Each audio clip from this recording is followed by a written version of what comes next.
Chapter 401. Those who could enter the Fiend Corp's secret realm twice were all core disciples of the 5 sections. They were Mo Jinyuan of Corpse Sect, Feng Ling, of Joyful Sect, Gui Ming of Thousand Ghost Sect, Qian Hun of Soul Eater Sect, and Li Kuan of Black Fiend Sect. These 5 people all told their experiences. In the end, there were only a few points. First, the environment had changed. The land, the clouds, and the smell were all different from before. Second, the pattern had changed. The fiend rain and fiend corpses had overturned the previous pattern. Third, the fiend corpses had changed. They had the strength of iron corpses but were still normal fiend pearls. Everyone was discussing the reason for these changes. Some said a fiend corpse king appeared in the fiend corpse secret realm. Some said the space was chaotic. Some said the secret realm's spirit energy had disappeared and was about to explode. Zishang, do you think they're right? Yunjioga sat in the corner and listened to the discussion. She was confused. She wouldn't be so unlucky as to encounter another king of the secret realm, right? She was lucky last time with the human-faced Peach King. It was hard to say if it happened again. It doesn't matter. Our goal is the bloody fiend pearls and the treasure map. Cho Sen will definitely use these guys to lure the flying corpses out. You should think about how to deal with the flying corpses. Zishang's concern was very practical. This is really a problem. Yunjioga started to secretly observe the disciples of the 5 sects to see if they would fall for Cho Sen's trap. Just then, a burning gaze landed on her without any disguise. It was as if it was going to burn a hole in her. Yunjioga instinctively looked back and saw a beautiful face. Her big watery eyes were shining and the tear-shaped mole on her cheek was very obvious. It was Yu Sha from Center State Sect. Yunjioga silently looked away. She didn't seem to have revealed any clues about the demonic cauldron. She didn't know why this girl was looking at her like this. Ignore her. Zishang's voice came with a hint of anger. I'm not thinking about her. Yunjioga was wondering why Zishang was suddenly angry. Then she noticed a fragrant wind. Yusha snuck into the corner with a smile and sat close to Yunjioga. She smiled sweetly and said, "You must be senior brother Yunjio from Corpse Sect." "I'm Yunjio, but I really don't deserve to be addressed as senior brother." Her cultivation base was at the early stage of Jade Fiend Foundation establishment. Yunjioga should be the one calling her senior sister or senior. "Senior brother Yunjio, I've heard about you before, and I've always admired you. This is a small token of my appreciation. I hope you won't mind." Yusha handed over a storage pouch to Yunjioga in a fawning manner. There were no restrictions placed on the pouch. The pouch was slightly opened, and one could see that it was filled to the brim with killing pearls. There were at least 1,000 of them. "Miss Yusha, you're too kind. I can't accept a reward without doing anything. I can't accept this." Yunjioga rejected decisively. She did not want to get too close to a dangerous person like Yusha. "I know these murderous pearls are worthless. Unfortunately, I accidentally lost my storage pouch when I was fighting earlier. I don't have anything good on me now." Yusha looked like she was about to cry. It was as if she was feeling inferior for not being able to give the person she loved the most. Of course, Yunjioga was not delusional enough to think that Yusha liked him, but he was a little tempted by these murder pearls. That strange plant and the grass soul seed both needed murderous pearls to cultivate. However, the murderous pearls that she had picked up earlier were not easy to use. She could trade them for something else. "If Miss Yusha wants to trade, I have quite a few pills and charms here. Take a look and see which one you want," Yunjioga said. "Senior brother Yunjio is such a good person. I just happen to be lacking in clear heart pills. Why don't we trade for a bottle?" Yusha's tears immediately turned into a smile. Her pair of beautiful eyes were still glistening with tears as she stared straight at Yunjioga. Her adoration for her was clear as day. "One bottle is too little. I'll give you 3 bottles of clear heart pills and 2 bottles of spirit recovering pills. Yunjioga handed over the pills. When Yusha took them, she hooked her finger around Yunjioga's palm. Her eyes were especially rippling. Yunjioga's scalp immediately went numb. She had been laughing at Imo Jinyuan for pursuing Wolf Fang earlier, and now it was her turn. Although she looked like a man on the outside, she was a genuine girl on the inside. She was only interested in Zishang. Zishang's eyes, which were hidden behind the Yin energy, were as sharp as knives. If it wasn't for the fact that she was a Yin corpse, he would have beaten this shameless Yusha to death. Don't think that you can hide from my eyes just because you possess a woman's body. At this moment, a sharp voice rang out. Junior brother Yunjio, you've gone too far. Bailan suddenly stood up and pointed at Yunjioga as she shouted, Elder Cho Sen, we were killing the fiend corpses at the front, but junior brother Yunjio was picking up the baleful beads behind us. You've gone too far. Senior sister Bailan has misunderstood. The baleful beads I picked up are all here. I was going to give them to Elder Cho Sen later. Yunjioga had an innocent expression on his face. Hey, you're clearly trying to take everything for yourself. Elder Cho Sen, please don't fall for it. Bailan had finally managed to grab hold of Yunjioga's weakness. She really wanted to stomp him to death. Shut up. Cho Sen came back to his senses and said impatiently to Bailan, if you have the ability, you can go ahead and dig. No one will stop you. Bailan was speechless. In that situation, it was good enough that she could stay alive. She didn't have the mood to dig up the baleful beads. Once you get it, it's yours. Don't hand it over stupidly. Cho Sen glanced at Yunjioga. To be honest, he didn't care about the baleful beads. Yes. Yunjioga nodded, very convinced. She wouldn't tell Cho Sen that she had dug up more than 10,000 baleful beads. Since Cho Sen didn't want it, she could just give it to the baby in the demonic tripod. The little cute baby immediately piled on top of the strange bamboo, and then squatted beside it to watch its changes. Half of Yunjioga's attention was on the demonic tripod and the other half was on Cho Sen's movements. Given the current situation, we can't just hide here. We have to investigate the situation in the mystic realm. Otherwise, we'll be more and more passive, Cho Sen said in a low voice. The disciples of the 5 sects looked at each other. No one dared to speak. No one wanted to leave this safe zone to face the endless fiend corpses. Yunjioga could understand their feelings. Everyone was afraid of being ordered around by Cho's senator. To be honest, she was afraid herself. Cho Sen glanced at everyone and an inexplicable light flashed through his eyes. Then he continued, before entering the mystic realm, did the sect tell you under what conditions you can leave the mystic realm? Yes. Feng Ling, and the others nodded. The mystic realm would be open for 10 days. Everyone had to obtain 10,000 normal baleful beads before they could leave.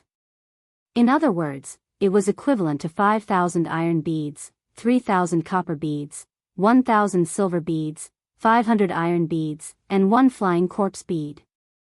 Do you think you can gather so many baleful beads in your current situation? Cho Sen's question hit the nail on the head. Chapter 402. Feng Ling, and the others immediately fell silent. When they were surrounded, they only wanted to kill their way out. They were not in the mood to dig for baleful pearls. It was already good to have 1,000, far from 10,000. Now that ordinary corpses were at the level of iron corpse, it was very difficult for each of them to gather 10,000 baleful pearls. If you listen to me, I can guarantee that you will complete the mission. Cho Sen began to cast a long line to catch a big fish. Elder Cho Sen, if you have any good ideas, please enlighten us. Feng Ling said respectfully. You don't want to go out because you are afraid of not having anyone to rely on. If that's the case, we will use this safe zone as our base and form a triangular formation to kill the corpses. Cho Sen looked very confident. Feng Ling, Li Kun, 1,000 spirits, and the others looked at each other and were a little tempted. That is indeed a good idea.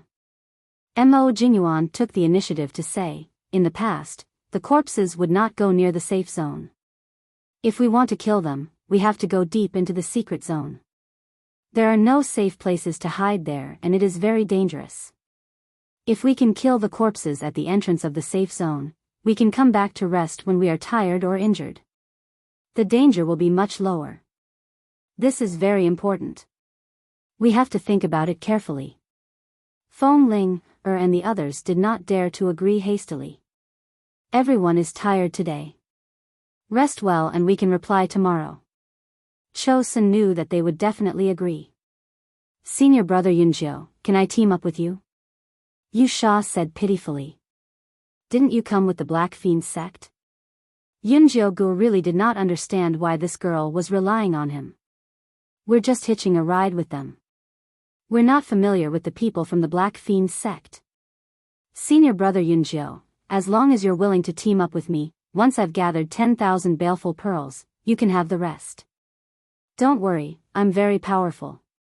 Jade Fiend kept trying to sell himself. He almost took out a contract to sell himself. Yunjiu Gu believed that Yu Sha was very strong. Other than the 5 demon sects, the other small sects and aristocratic families each had 2 spots, making a total of 10 people. Those people were all dead and only Yu Sha was left. Moreover, she was able to gather more than 1,000 baleful pearls. But because she was so strong, Yunjiu Gu did not dare to believe her and was afraid of being tricked. On top of that, Zi Shang did not like Yu Sha, so she had even more reason to reject him. I think this Yu Sha is not bad, Master can still trust him. Little Meng Hua suddenly said. How do you know that she's not bad? Yunjiu didn't know that the little boy could tell fortunes apart from planting grass. She gave you all the baleful beads on her body. Of course, it's not bad. The little baby said plausibly. I also gave her the pill, okay? Yunjiu felt that the little baby's reason was too ridiculous. In any case, she's not bad. The adorable little baby was in the wrong. How could it possibly tell Yunjiu that it smelled the scent of 10,000 kills from Yu Sha's body? Although it had been sealed by that pervert Wan Sha for 5,000 years, it couldn't be denied that Wan Sha was still very loyal and infatuated with its master. Yu Sha stared at Yunjiu's changing expression in a daze. No one would have thought that the goddess, who was so strong that people looked up to her, would be so weak after reincarnating. She was so weak that it seemed like she could be poked by a finger. It really made people want to bully her. However, Yu Sha only dared to think about it secretly. Otherwise, when the goddess recovered her memory and cultivation base, she would have to bear the consequences. Yunjiu didn't know that Yu Sha had ill intentions towards her. She even said to Zi Shang in a sweet and innocent manner, the little baby said that this Yu Sha is not bad. What do you think? Now that the Fiend Corpse Mystery Land was filled with danger, it was always good to have more trustworthy helpers. Zi Shang's expression was gloomy. If he could, he really wanted to kick Yu Sha out of the Mystery Land. However, the person who was most worried about Yunjiu's safety here was him and the person who possessed Yu Sha. In order to help Yunjiu get the bloody baleful beads, temporary tolerance was necessary. Zi Shang suppressed the jealousy in his heart and said to Yunjiu calmly, team up with her. Compared to his own feelings, Yunjiu's matters were more important. All right. Yunjiu had complete trust in Zi Shang. She immediately nodded at Yu Sha. I'll team up with you.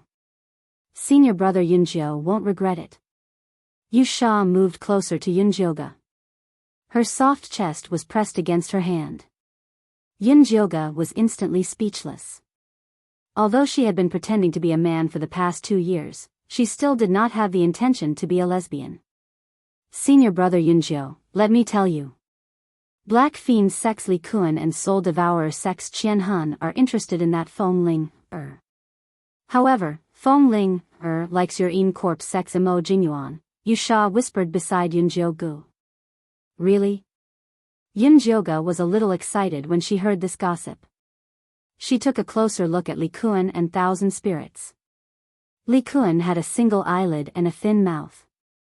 He looked cold and heartless. Thousand Spirits had a baby face and was all smiles. One look and one could tell that he was easy to get along with. The two of them were discussing something together. Every now and then, they would glance in Feng Ling-er's direction. Feng Ling-er, on the other hand, was sitting next to Mo Jingyuan and talking softly. The two of them were a perfect match. Just based on their looks alone, they looked like a perfect couple. Feng Ling-er doesn't know that senior brother Mo likes men? Yunjioga could not help but ask. It's only when you know that there's a challenge. To be able to straighten the Jingu Bang is such a sense of accomplishment, Yu Sha said while grinning. Straighten it? Isn't she afraid of going too far and directly breaking it? Yunjioga asked seriously. He, senior brother Yunjio is so humorous. Yu Sha laughed like a flower. Then, she continued to point at a voluptuous and enchanting woman from the Joyous Union sect and said, I heard that Hu Lingling and your Corp sect's Wolf Fang are quite close. Back then, she almost slept with him. Yunjioga recalled how Wolf Fang looked when he was poisoned by the peach blossom charming bone poison. Could it have been this Hu Lingling who poisoned him? Coincidentally, Hu Lingling stood up and twisted her body towards Wolf Fang. Before she could say anything, she was sent flying by Mo Jingyuan's palm. Senior brother Mo, what's the meaning of this? Feng Ling-er stood up with an extremely unfriendly expression. Although she liked Mo Jingyuan, as the leader of the Joyous Union sect, she had to stand up for her sect's disciples. Senior sister Feng, I just wanted to greet senior brother Wolf Fang. I don't know why senior brother Mo hit me. Junior sister Hu laid on the ground and cried, her breasts bouncing up and down. Many male disciples were watching with great interest. You dare to touch my people? You're courting death. Mo Jingyuan's beautiful face was filled with hostility. Your people? Feng Ling-er looked at Wolf Fang with disdain, as if she was looking at a little bitch.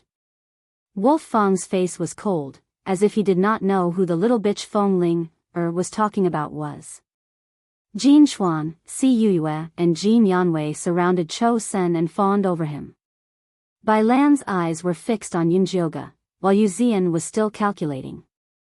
No one came out to smooth things over, and the scene immediately became awkward. Chapter 403. If you have the energy to fight over a girl, why don't you save it for tomorrow? Cho Sen said coldly. The sparks immediately cooled down. Mo Jingyuan sat next to Wolf while Feng Ling pulled Hu Lingling back to Joyful Sect. Although everyone quietened down, their faces were uneasy.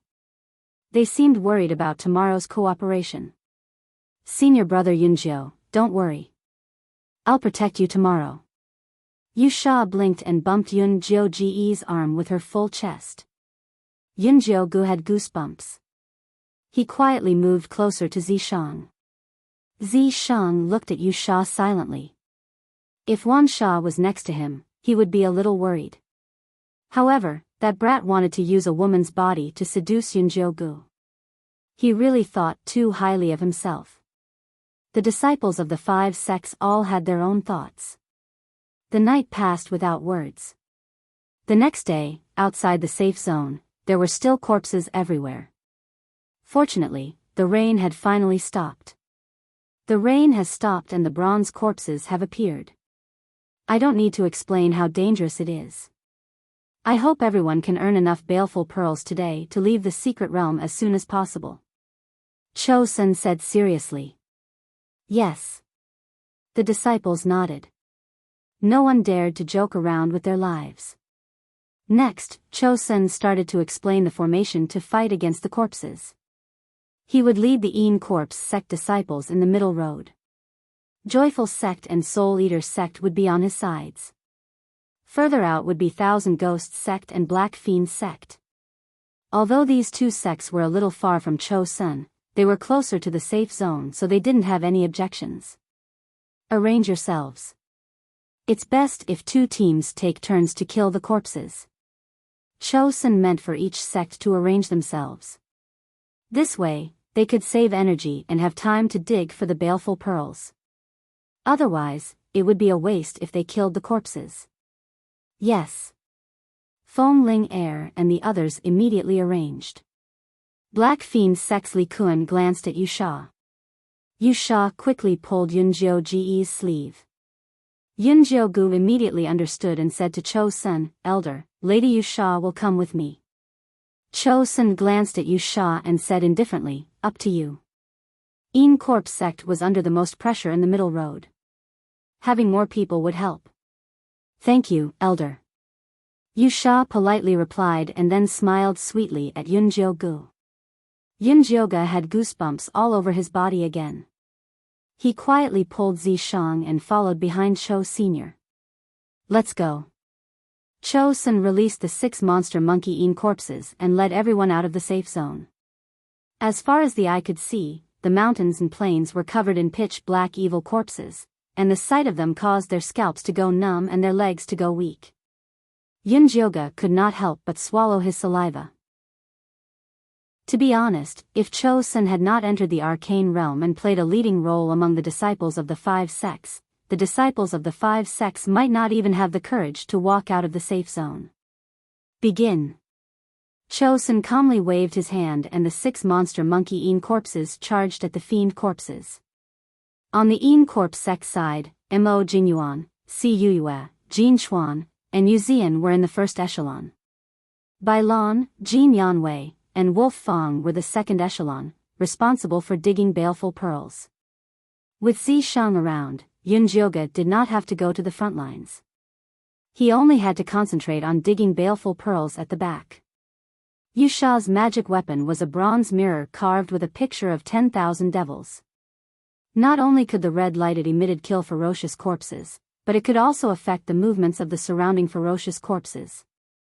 Zishang's weapon was a long blade condensed from Een energy, and it was incomparably sharp. The two of them stood side by side in front of Yunjioga, and their coordination was very good. Wave after wave of ferocious corpses fell behind them. Yunjioga followed behind them, happily digging baleful pearls. The other teams would rotate every hour, but Yusha and Zishang kept on, not showing any signs of exhaustion. Bailan sneaked a glance and was so jealous that she almost went crazy. In a moment of carelessness, the fiend corpse grabbed her arm and almost pulled her in. Luckily, Mo Jinyuan commanded the bone dragon in time to help her resolve the crisis. "If you want to live, focus. Don't think about those useless things." Mo Jinyuan glared at Bailan fiercely. If it were not for the fact that they were from the same mountain, he would not care if she died. Bailan's expression was very ugly, but she did not dare to be distracted. She focused on fighting the fiend corpses. The weakness of these fake iron corpses was their chests. After getting used to it, killing them would be very fast. 2 hours later, everyone had accumulated several thousand baleful pearls, and their fighting spirit was getting higher and higher. At this moment, a bronze color appeared in the distance. "Everyone, be careful. The bronze corpses are coming. Their weakness is their necks," Mo Jinyuan reminded everyone loudly. Everyone's expression turned serious, and they were all on guard against the bronze corpses' attacks. The bronze corpses had higher defense and attack power than the iron corpses. They were especially fast, and were extremely difficult to deal with. However, Yusha's copper mirror happened to restrain the bronze corpse's speed. "Kill this side." Yusha controlled the copper mirror to cover a group of bronze corpses. Zishang immediately chopped off the heads of the bronze corpses. Yunjioga used his evil saber to cut open the bronze corpses' heads, but found that the baleful pearls inside were still white. They were just a little bigger than normal ferocious corpses. "Senior brother Mo, the baleful pearls of these bronze corpses are still white," Yunjioga asked loudly. "How is that possible?" Mo Jinyuan frowned. These bronze corpses were no different from the ones that appeared in the secret realm. Why weren't the baleful pearls bronze? "Senior brother Mo, could it be that these iron corpses and bronze corpses are real, but their baleful pearls have been drained of their power by something?" Feng Ling guessed. Now is not the time to study this. Mo Jinyuan looked up at the gradually gathering black and red clouds and said, let's quickly kill more before the baleful rain arrives. Unfortunately, as soon as he finished speaking, the pitter-patter of the baleful rain descended. No one dared to fight it head-on in the rain, so they could only retreat to the safe zone. The bronze corpses could not enter, so they kept swaying outside. When the rain stops, the silver corpses will appear. Mo Jinyuan sighed. The silver corpses would definitely be more difficult to deal with. Now that things have come to this, we can only fight on. Cho Sen's expression was cold, but his heart was very excited. As long as things went smoothly, the flying corpses would appear soon. Yin Jioga had the same idea. When the flying corpses appeared, they must find out their weaknesses. Only then would they have the confidence to kill one alone with Zi Shang. This time, the baleful rain stopped very quickly. Cho Sen immediately urged everyone to go out and kill the enemies. Very quickly, the silver corpses appeared and the disciples of the 5 sects began to die. The 10,000 Ghosts sect and Black Fiends sect that were farther away from Cho Sen each had a male disciple die. Hu Lingling and Bai Lan were heavily injured. The two of them returned to the safe zone to bandage their wounds before quickly entering the battle. In this situation, if they didn't take the chance to dig out more baleful pearls, it would be very hard to collect 10,000. Don't think about others helping you, everyone was only thinking about their own lives. Like this, the baleful rain fell twice and the golden corpses finally appeared. Yin Jioga looked at the golden light in the distance and felt his throat go dry. Feng Ling, and the others immediately turned around to rush back to the safe zone, but they found a row of monster monkey-eaten corpses standing behind them. Cho Sen's brows were filled with hostility. Chapter 404. Elder Cho Sen, what is the meaning of this? Feng Ling 1,000 spirits, Li Kuan, and Gui Ming's expressions all changed. I also want to ask you what is the meaning of this? Are you trying to kill the other disciples by running now? Cho Sen's eyes seemed like he could see through their thoughts. Feng Ling and the others' faces turned white. Although they did not have enough infernal beads, as long as they split the number of dead disciples, they would be able to reach the required amount. As for the other disciples and not having enough, they would just have to fight for it themselves. Who would care about that much? This matter could be done in secret, but it wouldn't look good if they did it out in the open. Senior apprentice sister, save us. Hu Lingling and the others who were blocking at the front all begged for mercy, they couldn't hold on much longer. Either we live together or we die together, you can choose for yourselves. Cho Sen of course did not want to save Hu Lingling and the others, but defeating this wave of golden corpses would attract the flying corpses, they could not afford to make a mistake at this critical moment. Elder is right, it was our mistake. 1,000 Spirits was very sensible as he took out his magic weapon to join the battle. Elder Cho Sen was temperamental and could not be relied on. If they were at odds with their fellow disciples at this time, their situation would be even worse. Feng Ling Li Kuan, and Gui Ming also realized this point and immediately returned to their sects to help. The silver corpses gradually retreated and the golden corpses gradually approached. There were 2 kinds of golden corpses. One kind was thin and weak. Although their defense wasn't high, they were very fast and had a strong killing power. The other kind was tall and strong. Although they were very slow, the dark golden light they emitted had a strong defense, making people's hearts tremble. The 5 sect disciples all wanted to die when they saw the golden corpses covering the mountains. Luckily Cho Sen released 6 more monster monkey-eaten corpses and scattered them into a large triangle formation among the 5 sections. He also had the 5 sect disciples form a small triangle formation with 2 monster monkey-eaten corpses. The monster monkey-eaten corpses could use their infernal chi to create a strong defense, so the 5 sect disciples were able to resist the attacks of the golden corpses.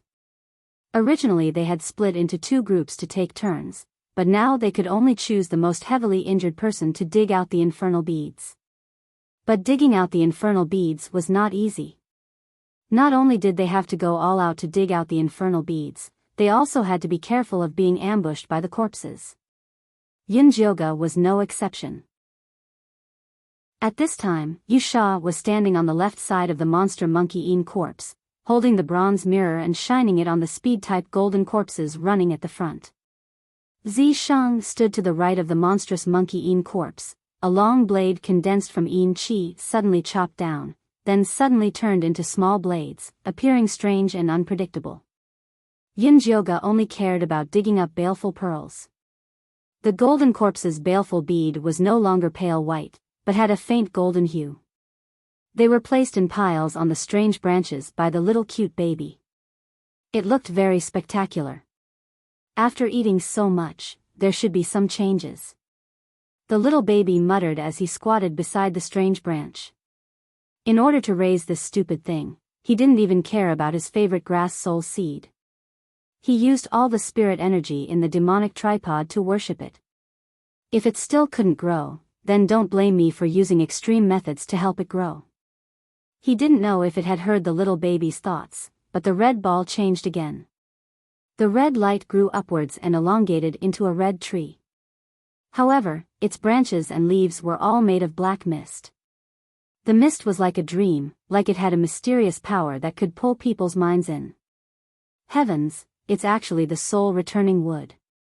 The little baby jumped up from the ground exaggeratedly. Soul-returning wood, isn't that one of the 4 sacred woods? Yunjioga was also extremely shocked.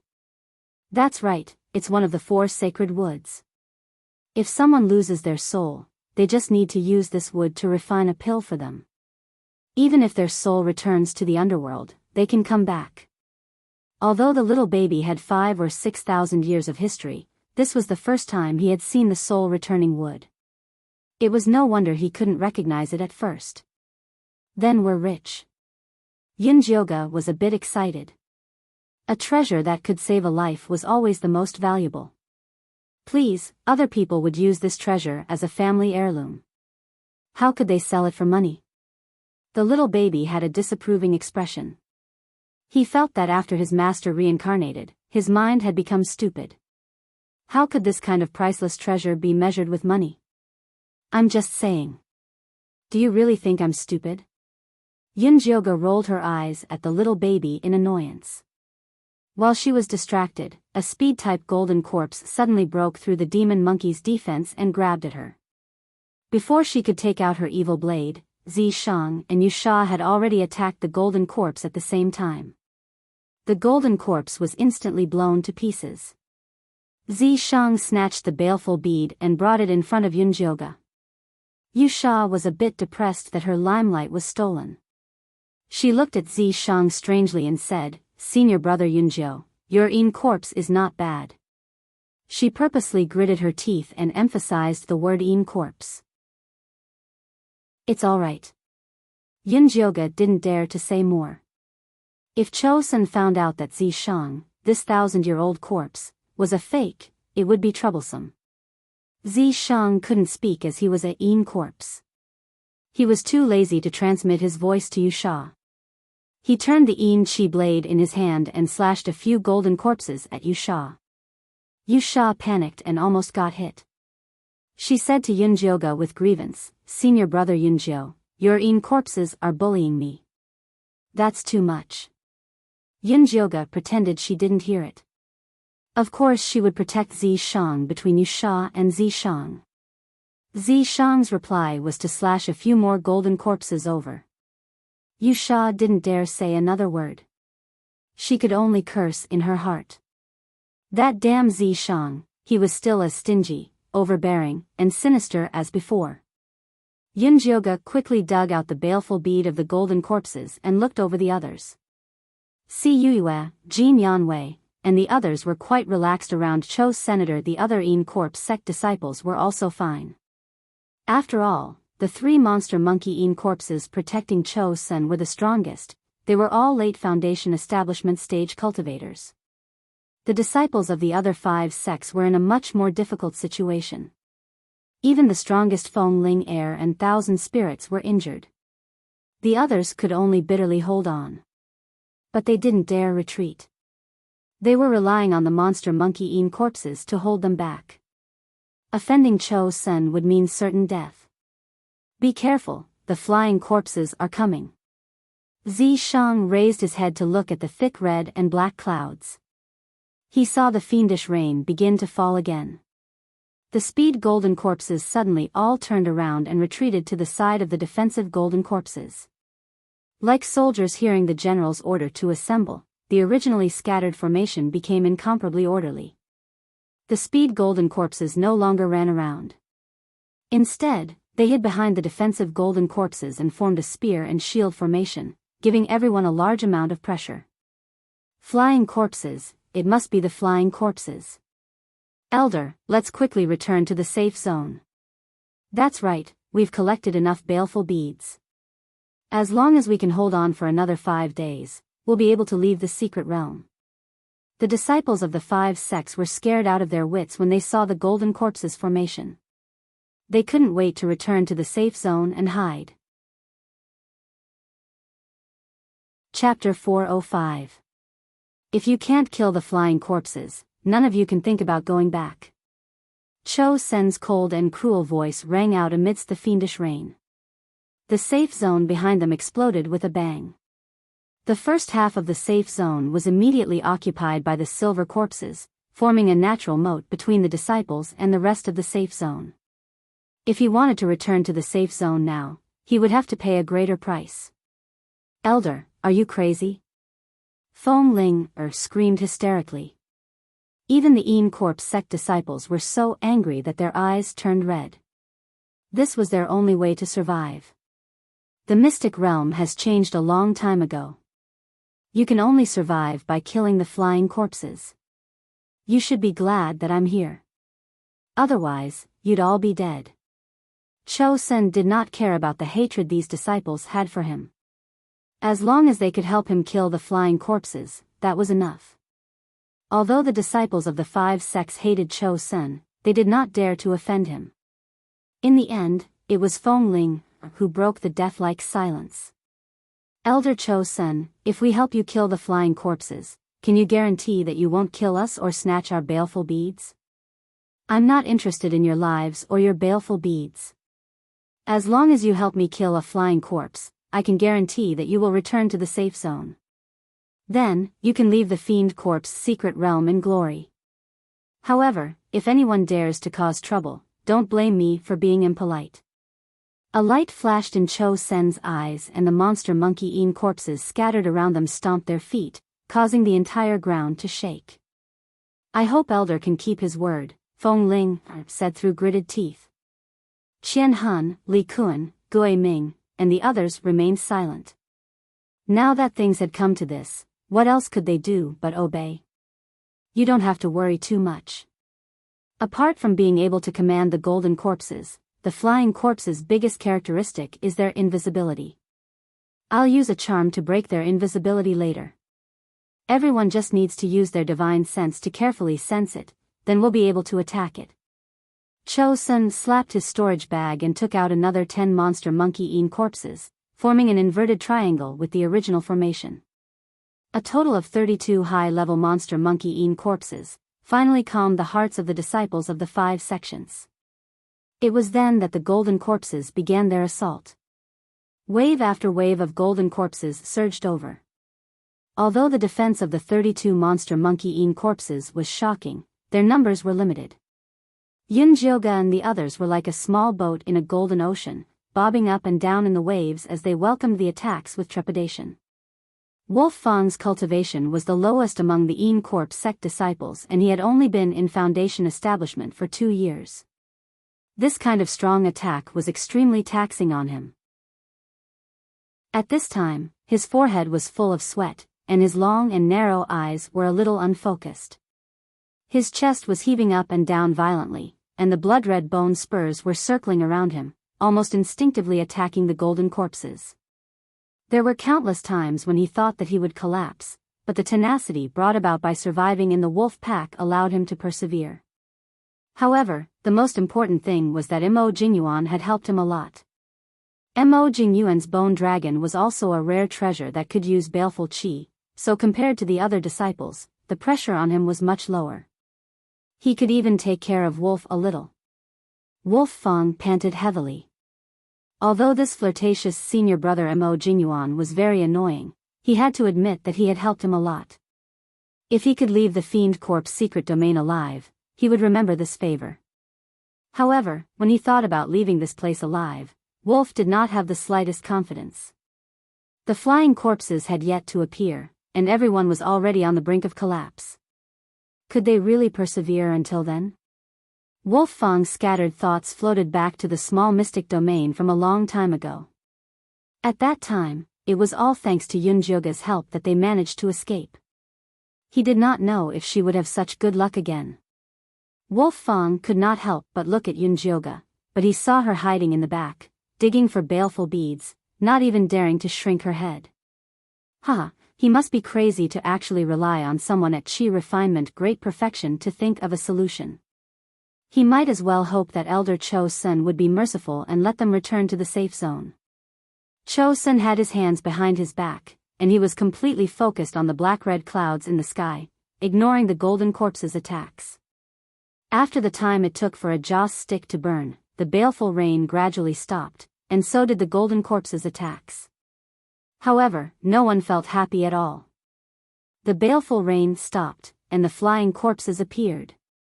Yunjioga had just gotten angry at this thought when she saw the clouds rolling over from afar. A black figure mixed with the dense baleful chi pounced towards everyone. Ah! A shrill scream rang out. Hu Lingling's body was suddenly grabbed by the flying corpse into the air, and she was instantly torn into countless pieces of flesh. Blood rained down on everyone's heads and faces. One person had been killed in just one move. The disciples of the 5 sects all turned pale with fear. Cho Sen's eyes glowed, and a strange red talisman fell onto the flying corpse. This was a 5th grade divine sense restriction. It was usually used by the elders of the clan on their beloved juniors to protect their juniors' divine sense. Now that Cho Sen used it on the flying corpse, it instantly scattered the baleful chi, revealing a human-shaped black fog. The black fog appeared in front of everyone for a moment, and then quickly disappeared. The disciples were even more flustered. An invisible enemy was the scariest. Use your divine sense to sense my talisman and you'll be able to find it. Cho Sun summoned his bloodthirsty bat bone spur, and stabbed it towards the empty west side. The flying corpse's figure immediately flashed, and once again disappeared, but it couldn't escape Cho Sen's attack. The other disciples of the 5 sects swept out with their divine senses, and found the flying corpse. Their minds shook, and they immediately sent out their strongest attacks. Although the monster monkey-eaten corpse's attack power was strong, it didn't have divine sense to use, so it could only focus on defense. This was also the reason why Cho Sun wanted the disciples of the 5 sects to stay. Everyone attacked the flying corpse with all their might and managed to deal quite a bit of damage to it. In particular, Cho Sun acted as if he had killed his father. Every time the bloodthirsty bat's bone spur attacked, it would take away a chunk of the flying corpse's baleful aura. Under the bombardment, the baleful aura on the flying corpses disappeared rapidly. The disciples of the 5 sects became more and more courageous as they fought. They all wanted to take down the flying corpse in one go. Yunjioga did not attack with the others. Instead, he hid behind the purple deceased sword and carefully observed the flying corpses. The flying corpses were extremely fast and nimble in the air. It was all thanks to Mo Jinyuan, Fengling, and the rest that their imperial equipment attacks were strong enough. Otherwise, they would not have been able to catch up to the flying corpse's speed. However, the most powerful one was still Cho's senator. His attack power was strong and he was well prepared, causing great damage to the flying corpses. No matter how Yunjioga looked at it, he felt that Cho Sen's method of dealing with flying corpses was not suitable for the purple deceased sword. The spiritual sense restriction charm that Cho Sen had just used had cost him at least 10 years of cultivation, and it was specifically used to break the flying corpse's invisibility ability. Zi Shang did not have such a treasure. No matter how Yunjioga thought about it, he could not think of a way to deal with the flying corpses. But if he couldn't obtain the bloody baleful bead, What would he do about the 9 layers of broken bones in her body? This was only the 3rd layer of poison. It would be even harder to find the antidote in the future. What should he do? Yunjioge was confused, and he was filled with despair. Chapter 406. Master, this is very simple. You just need to cultivate the grass soul seed and it will run to the flying corpse. The little baby's voice sounded in Yunjioge's mind. Isn't the grass soul seed only used to cultivating corpses? How can it be used on fiend corpses? Yunjioge was confused. Originally it wouldn't work, but I recently poured some secret medicine on it. Whether it's a Een corpse or a fiend corpse, it's all the same to it. If Master's luck is good and the grass soul seed can swallow the flying corpse, you'll have a ready-made flying corpse little brother. In order to perform well in front of his master, the little baby also put in a lot of effort to cultivate the grass soul seed. Otherwise, if it only knew how to pour water, it wouldn't be qualified to be his master's magic treasure. The previous owner was very cruel and would never raise useless things. Then hurry up and cultivate the grass soul seed. Yunjioge was excited. Master, you just need to send in another 1,000 baleful beads and I can immediately cultivate the grass soul seed for you, the little baby vowed. No problem. Yunjioge was full of fighting spirit. He looked at the golden corpse on the ground as if he was looking at a treasure. He picked up the evil knife and started digging. After he was done, he sneaked over to Cho-sen to fish in troubled waters. At this time, Cho-sen and the disciples of the 5 sects were fighting the flying corpses with all their might. They didn't care about these baleful beads. Yunjioge very smoothly dug out 1,000 baleful beads and sent them into the demonic cauldron. The little baby happily took the grass soul seed and then arranged it into a formation. He muttered, "Baby, baby, grow up quickly. When you grow up, you'll become a demon doll. You'll eat meat and drink blood.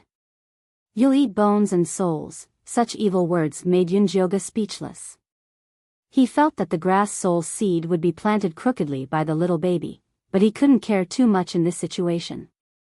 As the little baby muttered, the grass soul seed slowly sprouted and turned into a palm-sized gray person. It had a round head, a short neck, a round body, thin arms, and thin legs. It looked quite cute. However, the gray round face had no facial features. It looked a bit strange. Master, hurry up and drip blood to make it recognize you as its master. Then you can let it eat the flying corpse, the little baby hurried. Yunjioge bit his index finger and gave a drop of blood to the demonic tripod.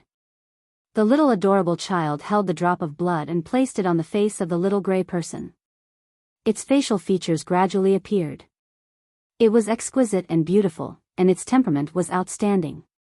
It looked exactly the same as Yunjioge. Why does he look like me? Yunjioge felt strange. After drinking your blood, of course I'll look like you. Master's blood is the most powerful, the little baby said matter-of-factly. Back then, it had attached itself to the black-skinned mouse to search for its master. Because it had been too long, it had become muddle-headed. In the end, it had to drink a drop of its master's blood to awaken completely. What should we do next? Let them out and bite the flying corpses? Yunjioge felt that it was better not to dwell on these details. In any case, it was fine as long as they could catch the flying corpse. Of course not. The little cute baby grabbed the little gray person, then looked at the gaze and said excitedly, "Now is not the time." Yunjioge suspiciously followed the little baby's gaze and saw that the flying corpse in the air had been scattered by Cho-sen. It could die at any moment. But Cho-sen did not relax his vigilance. Instead he gathered everyone together and warned, "The flying corpse will go berserk when it's about to die. This is the hardest time to deal with, so you must be careful." As soon as his voice fell, the flying corpse's hazy figure was suddenly filled with a blood mist. Then it turned into gold, silver, copper, and iron colors and charged forward at an even faster speed. The disciples of the 5 sects were already prepared and immediately hid behind the monster monkey Een corpses. They never thought that the flying corpse would grab the two monster monkey-eaten corpses and instantly tear them to pieces. Cho Sen's pupils shrank. Although he already knew that the flying corpse's dying strike would be very terrifying, he never thought it would be this terrifying. He gritted his teeth and gathered the monster monkey-eaten corpses together, compressing them into a line of defense in front of the 5 sect's disciples, allowing them to continue their attack. But the berserk flying corpse was very strong. It fought the monster monkey-eaten corpses with its bare hands, just like a lion entering a flock of sheep. What was even more terrifying was that the weapons of the 5 sect's disciples could only leave shallow marks on its body.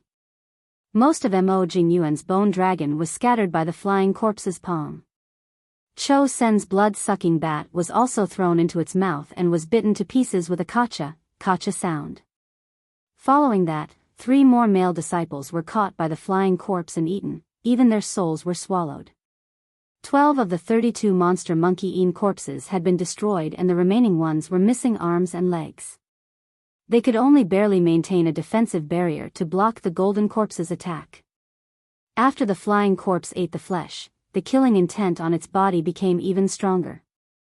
It was comparable to a late golden core stage cultivator, making people feel despair. Even Cho Sen felt a bit regretful.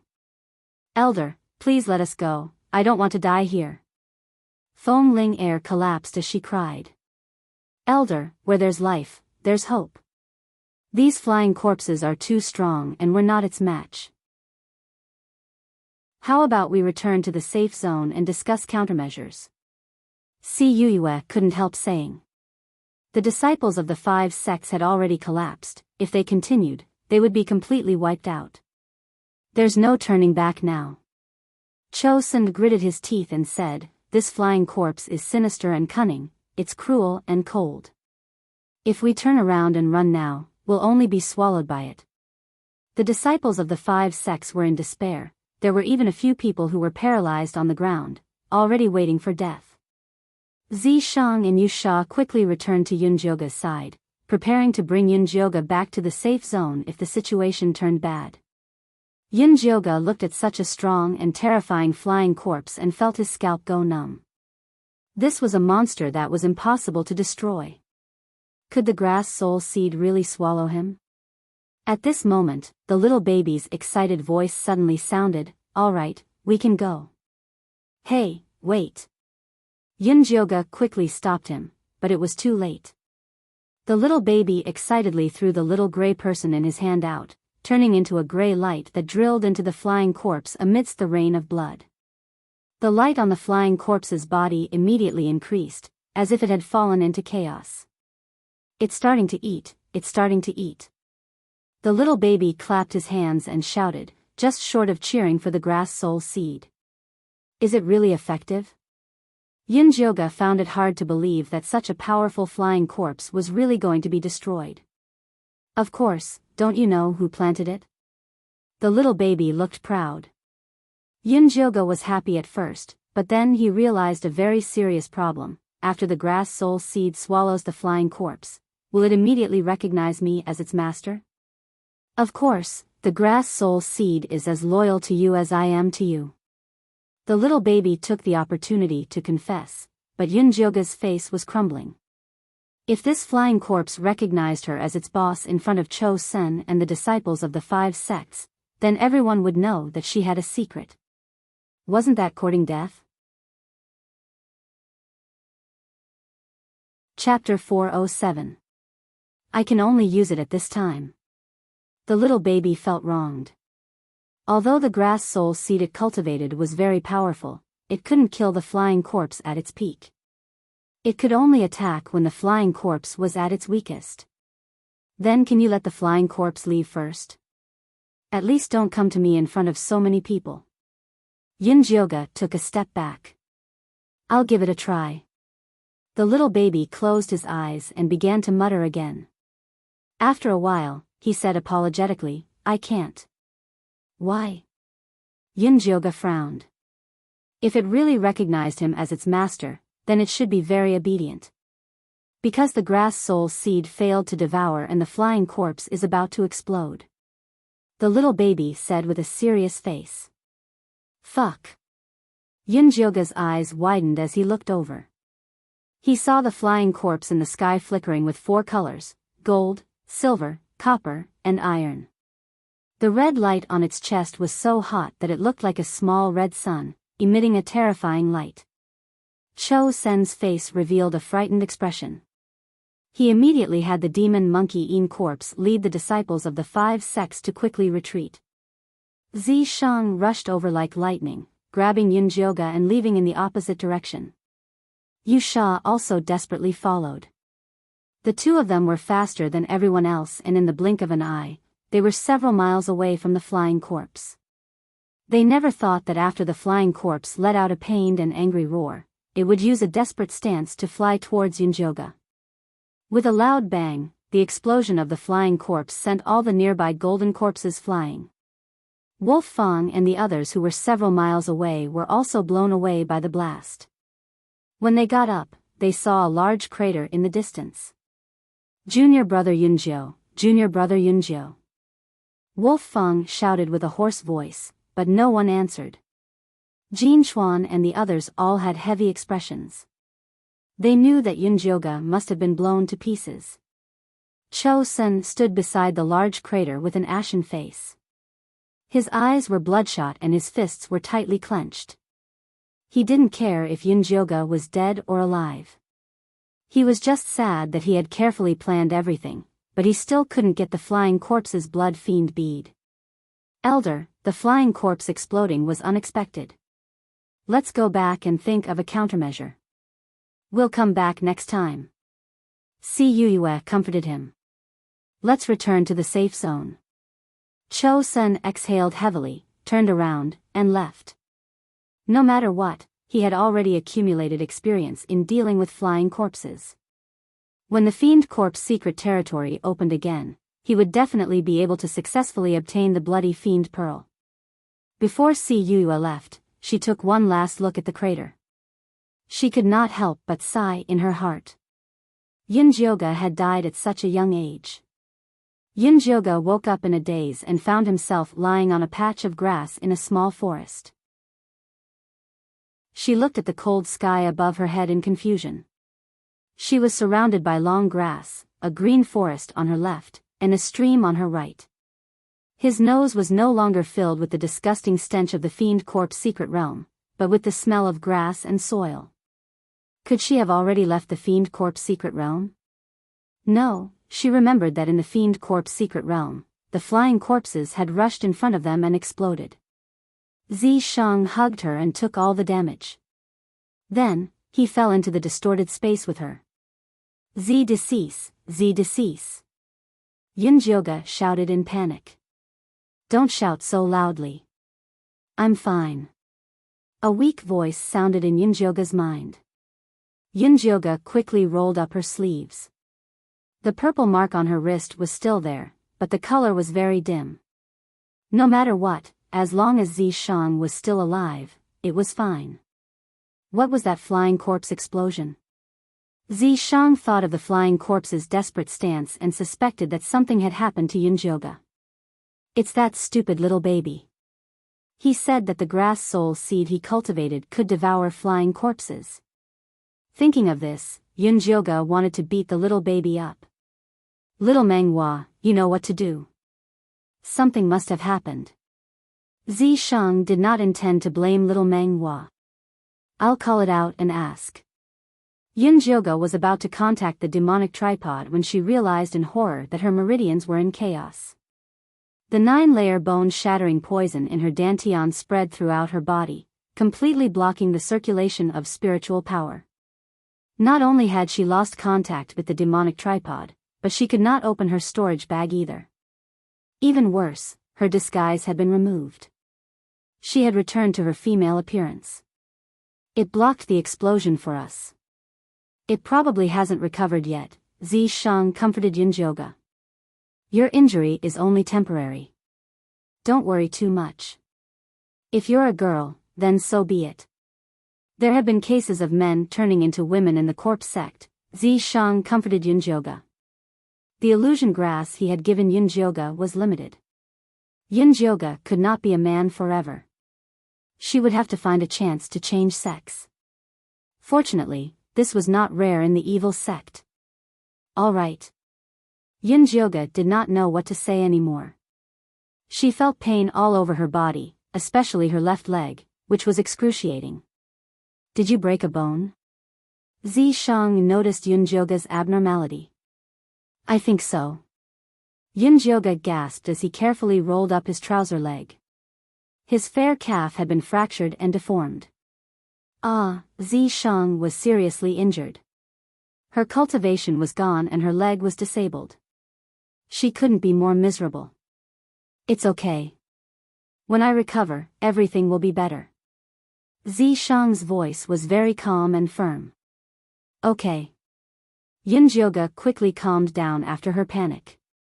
She searched the ground for a relatively large tree branch. Then, she tore off the hem of her gown. She clenched her teeth and straightened her leg bone. Only then did she tie it up tightly. After doing all this, she was sweating profusely. Leave this forest after daybreak. Find someone to ask about the situation as soon as possible, Zishang said. There's not much time left until daybreak. I'll leave now. Yunjioga used two thick branches as crutches to get up with difficulty. Then, she walked upstream along the stream. After walking for about an hour, when the sun was in the middle of the sky, Yunjioga finally saw a small village in the distance. She immediately became spirited. As long as there were people, they would know what this place was. If she could find some spirit grass to suppress the poison in her body, she would be able to use the things in the storage bag. Don't rush in. Let's check the situation first. Zishang stopped Yunjioga's excited footsteps. Okay. Yunjioga calmed herself down and sneakily walked along the remote path towards the village. It was broad daylight, but there was not a single person in the village. It was eerily quiet. When she reached the center of the village, she heard a sorrowful voice. Great messenger, please let my daughter live. She's still young. She's still young. Shut up. If you dare to stop me again, I'll kill your entire village. An arrogant voice rang out. Yunjioga hid nearby and peeked out. The scene in front of her immediately shocked her. Chapter 408. In the middle of the village stood a group of dark blue armed soldiers. In the middle was a black-robed, shifty-eyed middle-aged man. The black-robed emissary was holding on to an 8-year-old girl with a sluggish expression as if she had been hypnotized. In front of them was a group of villagers kneeling and begging for mercy. Among them, a village woman in tattered clothes was kowtowing and begging for mercy. From the looks of it, it was her child who had been kidnapped. Yunjioga was not surprised by the act of forcibly kidnapping a civilian girl. What surprised her was that these people looked very different from ordinary people. They all had light gray skin, slightly red eyes, and light purple lips. Among these people, the villagers had the darkest skin, which was dark gray. Their lips were also very dark. The soldiers' skin was brownish gray, while the black-robed emissaries was light gray. The 8-year-old girl's skin was slightly white, and her eyes were black and bright. She looked very similar to the humans outside. Although these people's strange skin made them look like they were terminally ill, their loud cries and curses showed that they were very healthy. Yunjioga looked down at her pale palms. Even though she still had a ptomaine face, she was much more normal than those natives. These people are strange. Don't come into contact with them. Let's leave this place first. Zishang said. Before figuring out the strangeness of this place, he would rather have Yunjioga hide in a corner and slowly wait for her injuries to heal than let her come into contact with these dangerous people. No rush. Let's wait and see. Yunjioga finally met someone. How could she bear to leave without getting some information? Sir Emissary, you don't have to care about these unruly people. Let's take this seed back first. The soldier leader said fawningly. They did not care about these unruly people. You guys do as you see fit. The black-robed emissary nodded. This time, the edict required him to collect 16 little girls. He had only completed half of the task. He still had work to do. Chui chui. The skinny village woman saw her daughter being taken away and let out a heart-wrenching wail. Probably because the hearts of mother and daughter were connected, the originally sluggish little girl trembled and suddenly woke up. Seeing that her mother was blocked by a group of strangers, she let out a sorrowful scream. A gray aura suddenly rose from her dantian and spread throughout her body. Her originally fair skin began to turn gray, her eyes red, and her lips purple, just like her mother. Yunjioga's pupils constricted. She could clearly see that the little girl's body had suddenly exploded with a murderous aura. Could it be that the villagers also had murderous aura? If they were affected by the baleful aura, why didn't they die? Damn it. When the black-robed messenger saw the little girl's skin turn gray, he immediately raised his hand in rage and slapped the little girl away. Tsuetsue. Tsuetsue's mother scrambled over to pick up her daughter. Her heart ached as she looked at the gray blood oozing out of the corners of her mouth and nose. Lord Envoy, we've lost another good seed. What should we do? The leader of the soldiers was also anxious. This was the best seed they had found during this period of time. They didn't expect it to be contaminated at this critical moment. The black-robed emissary glared at the villagers with his triangular eyes. A vicious glint flashed across his eyes as he coldly spat out a line of words: contaminated seeds must be washed clean with blood. Yes. When the soldiers heard this order, they immediately nodded. They drew out the long sabers from their waists and pointed them at the villagers. Lord, spare us. Lord, spare us. The villagers cried out in panic. Seeing that a massacre was about to begin, Yunjioga's heart skipped a beat. She wanted to stop this tragedy from happening. But now that her cultivation base had disappeared, she was weaker than a chicken. How could she have the ability to fight back? At this critical moment, a group of masked men in gray robes sped over from afar. Each of them wielded a chilling long sword. The moment they landed, they began fighting with the soldiers. It's the Revolutionary Army. The Revolutionary Army is here to save us. When the villagers saw the group of men in gray robes, they were instantly invigorated. Some of the strong men even picked up their weapons and joined in the battle. Both sides were in a mess. Unruly peasants, you're courting death. The black-robed emissary took out a black, withered claw and shot out a black-red beam of light at the villager who was charging at the front. That villager cried out in pain as he was instantly engulfed by the black-red beam of light. Magic weapon. Yunjioga nearly cried out. If there were magic weapons in this world, there should be cultivators too. If they were used well, there would be great benefits. After killing the villagers, the black-robed emissary revealed a smug smile. He wanted to use the same trick on those masked men in gray robes. However, a sword beam shot out from the leader's hand, chopping off the black-robed emissary's arm. The black-robed emissary let out a tragic cry. That withered claw and the magic weapon immediately fell to the ground along with his severed arm. They were snatched away by another gray-robed man. The situation was instantly reversed. The black-robed emissary and the soldiers were all killed. We can't hide the black-robed emissary's matter. You have to leave immediately. Otherwise, it will be too late when the imperial court sends troops to massacre the village. The leader of the gray-robed men said to the villagers. Boo-hoo-hoo. It's going to be winter soon. Where can we go? That's right. There's no farmland and no food. How can we survive? When the villagers heard that they had to leave the place they relied on for survival, they began to cry. Everyone, don't worry. Our revolutionary army has built a city in Mount Daqing. You can continue living there. The gray-robed leader consoled them. Thank you, sir. We will follow you. The villagers knew that killing the black-robed emissary would not end well. All of them agreed to leave with the revolutionary army. Sir, help me take a look at Tsuetsue. She hasn't reacted after being beaten.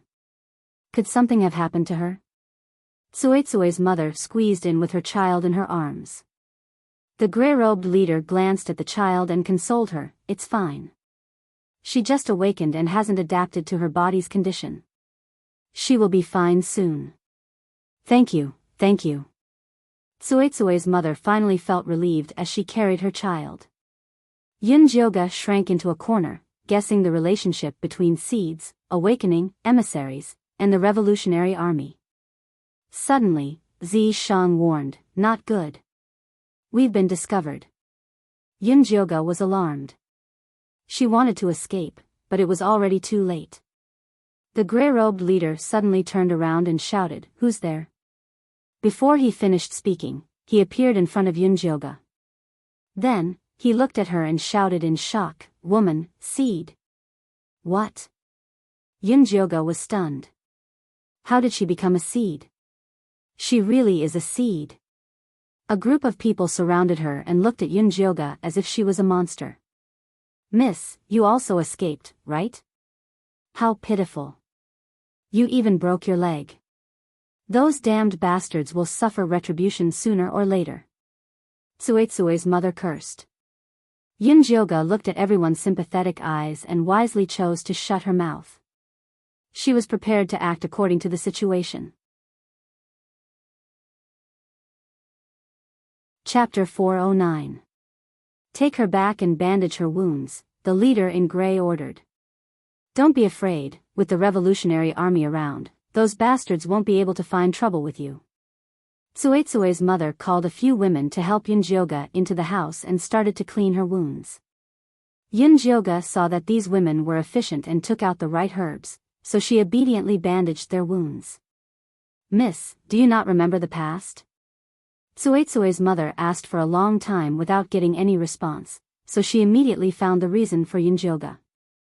She was just about to doze off and someone sent her a pillow. Yunjioga nodded without hesitation.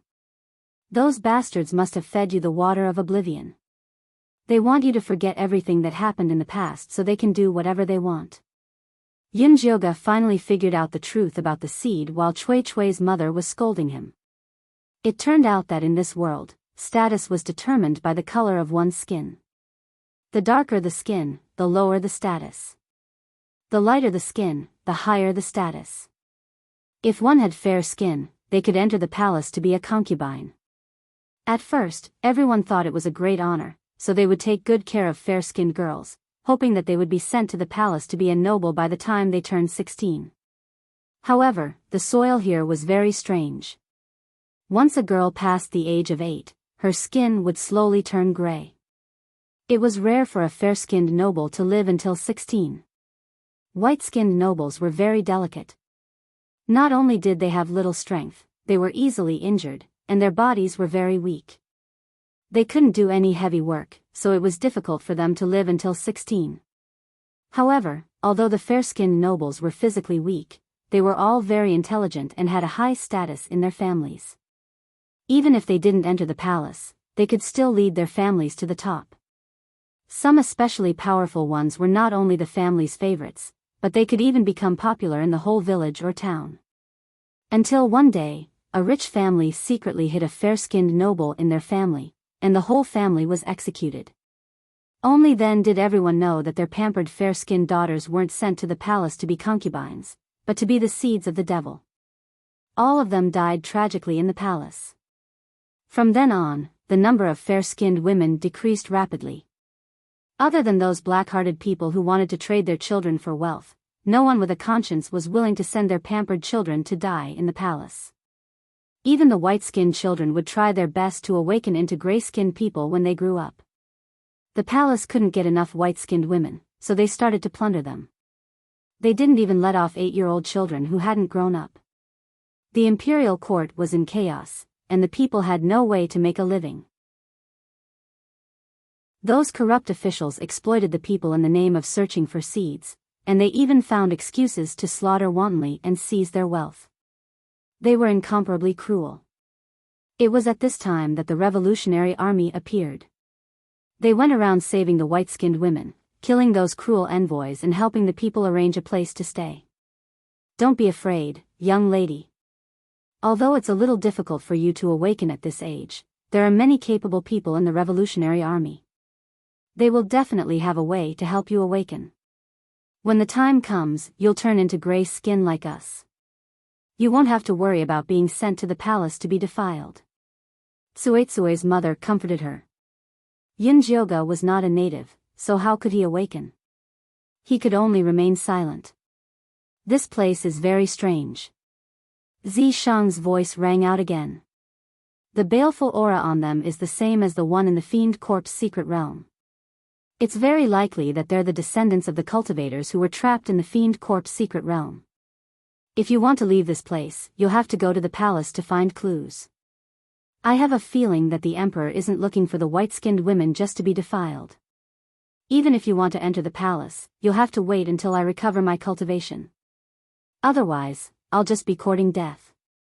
From the attitude of those soldiers, it was obvious that they didn't take the white-skinned people seriously.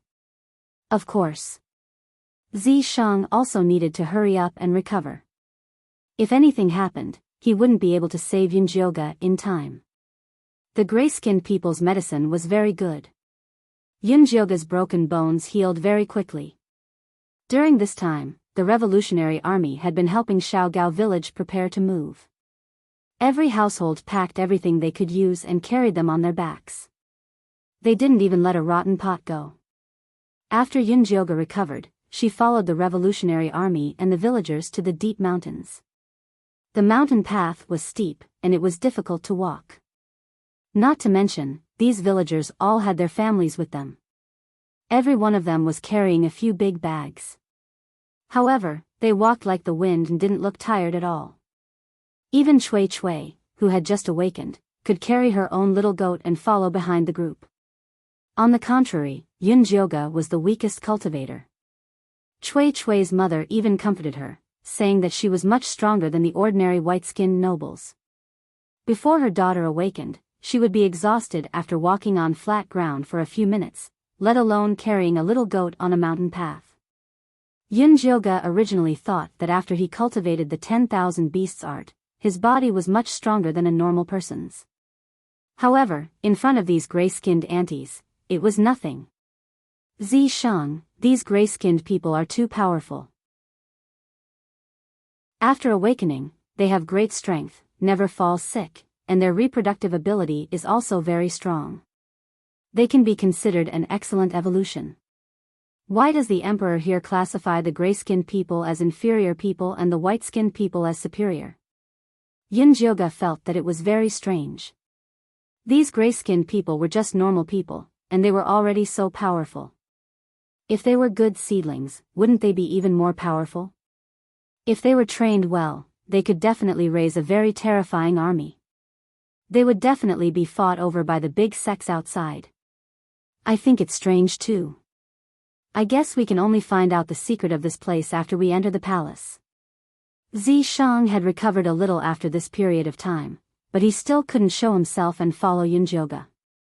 If this place really is related to the Fiend Corp's hidden realm, what if we can't leave in time for the hidden realm to open?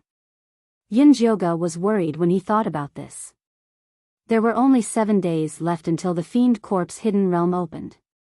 Our lives are more important. Let's take it one step at a time. Zishang was not in a hurry. If worst came to worst, he could just stay here until the next time the Fiend Corp's hidden realm opened. I don't have that much time to waste in this damn place. Yunjioga thought about it and decided to talk to the leader of the rebel army. If they could come to an agreement, it would be even better. With the help of Cui's mother, Yunjioga finally got the chance to meet the leader of the rebel army. After dinner, Cui's mother brought Yunjioga to a tent. She whispered, "The leader is inside. If you have any problems, talk to him. He will definitely help you." "Thank you." Yunjioga smiled at Cui's mother gratefully and walked into the tent alone. There was a tall, muscular man standing inside. He wore a bronze mask, so his face could not be seen. His voice was also very cold. "I heard you wanted to talk to me about something." Yes, leader. Although I have lost my memory, I still vaguely remember that there is a very important sister among the white-skinned people who were captured with me. I want to go back and save her. Please help me. Yunjioga looked at the leader with sincerity. Chapter 410. You want to go back? The leader was taken aback. He had never seen a white-skinned woman who had escaped the clutches of a demon and then returned. Yes. Yunjioga nodded vigorously and said righteously, the emperor is cruel and the people have no way to make a living. I don't want others to suffer like me. She did not believe that the leader of the rebel army did not want to overthrow the tyranny and sit on the highest position. The leader's eyes flashed with a strange light. He sized Yunjioga up as if he had just met her, then said, but if you enter the harem, you are likely to die. Death is inevitable. Death can be as heavy as Mount Tai, or as light as a feather. It depends on how you use it, Yunjioga said firmly. In order to leave this damned place as soon as possible, she had to enter the palace and find out the truth as soon as possible. Good. The leader could not help but clap his hands and praise her. He said, since you have such a great ambition, I will definitely help you achieve your wish. Thank you, leader. I hope you can arrange for me to enter the palace as soon as possible. Yunjioga bowed and left the tent. The leader stood in place for a moment and then said, what do you think? This Miss Yun has great ambition. She is admirable. A clear voice sounded. A man in a black robe and a white mask appeared in the originally empty tent. Could she be sent from the other side? The leader asked again. Probably not. This girl has no cultivation at all. Moreover, she has a strange poison in her body. Maybe she knows that she will not live for long, so she wants to sacrifice herself, the white-masked man said. In that case, send her to the palace and find someone to watch over her, the leader nodded. That lunatic had not obtained an adult seed for a long time. He would be very satisfied to see this Miss Yun. I'll follow your orders. The white-masked man bowed and left. In a tent not far from the leader, Yunjioga was taking a nap. After the person watching her left, she called out to the mark, Zishang, have you found any clues? The leader's cultivation is in the foundation establishment stage. He has a black-robed messenger with him who is in the middle stage of the foundation establishment stage. They have already made plans to send you to the palace tomorrow. Zishang had just recovered a little of his cultivation when he was forced by Yunjioga to eavesdrop. It seems that the true identity of this rebel army leader is not simple. He was even able to hook up with the black-robed emissary who is in the middle stage of foundation establishment. The black-robed envoy that Yunjioga had seen before was only at the second level of the qi refining stage. He must have a high status in the intermediate foundation establishment stage. These are none of your business. Quickly lie down. I'll help you unblock your meridians and see if I can suppress the poison. Compared to these, Zishang was more worried about Yunjioga's health. Okay. Yunjioga quickly lay down. A moment later, a familiar aura entered her meridians from the mark. After circulating for a while, it returned to her dantian. Although the chaotic toxins did not disappear, the spiritual energy in her dantian finally came out a little, and she could finally open the storage bag. Yunjioga took out a bottle of spirit-strengthening pills from the magical bottomless bag and swallowed a whole bottle. The spiritual energy in her elixir field grew a lot stronger. At the very least, she could control a wicked blade to fly. Don't take out the evil blade so easily to avoid arousing suspicion. Didn't you concoct a lot of knockout pills and poison pills before? Just use those to protect yourself. Zishang said. All right. Yunjioga took out the knockout pills and poison pills and hid them well. She then asked Zishang, do you want to take some spiritual pills to replenish your energy? Your spiritual pills are useless to me. You'll be doing me a great favor if you rest well. As long as Zishang recuperated well in the mark, the recovery effect would not be worse than taking a spiritual pill. Okay, then I'll sleep. Yunjioga was indeed tired, and she fell asleep quickly. Early the next morning, Yunjioga was arranged to sit in a low-key carriage, separated from the villagers of Shaogao village. In addition to the silent coachman, there was a short, chubby elderly lady with gray skin who was dressed very well. Her cultivation was at the 3rd level of the qi refining stage. The chubby elderly lady's eyes were not big, but they were very sharp. Ordinary people would not dare to look at them directly. Unfortunately, Yunjioga was not an ordinary person, so she asked calmly, "You must be the elderly lady sent by the leader to serve me." The word serve made the chubby elderly lady's eyelids twitch, but she still replied respectfully, "My surname is Wang. You can call me Elderly Lady Wang." "Elderly Lady Wang, thank you for taking care of me along the way." Yunjioga smiled faintly. She had recovered some of her cultivation, and she was not really going to enter the palace to sacrifice herself, so she did not think much of Elderly Lady Wang. Elderly Lady Wang had not seen a white-skinned woman like Yunjioga for many years. She originally wanted to show her strength, but now she immediately changed her attitude and tried to please her. It turned out that the leader had arranged a fake identity for Yunjioga. She was a noble lady from a small city with the surname Yun, and was specially sent to the palace in exchange for glory and wealth. "Miss Yun, the great Zhou dynasty has not seen a white-skinned noble lady like you for a long time. You will definitely be appreciated by the emperor this time." Elderly Lady Wang smiled flatteringly. "What kind of person is the current emperor?" Yunjioga asked curiously. Elderly Lady Wang laughed bitterly and said, "People of our status are not qualified to meet the emperor. In fact, the great Zhou dynasty's emperor, who was obsessed with white-skinned noble ladies, rarely appeared in front of people. Even when he appeared, he wore a black mask. Even the imperial court officials did not know what he looked like." "A mask again?"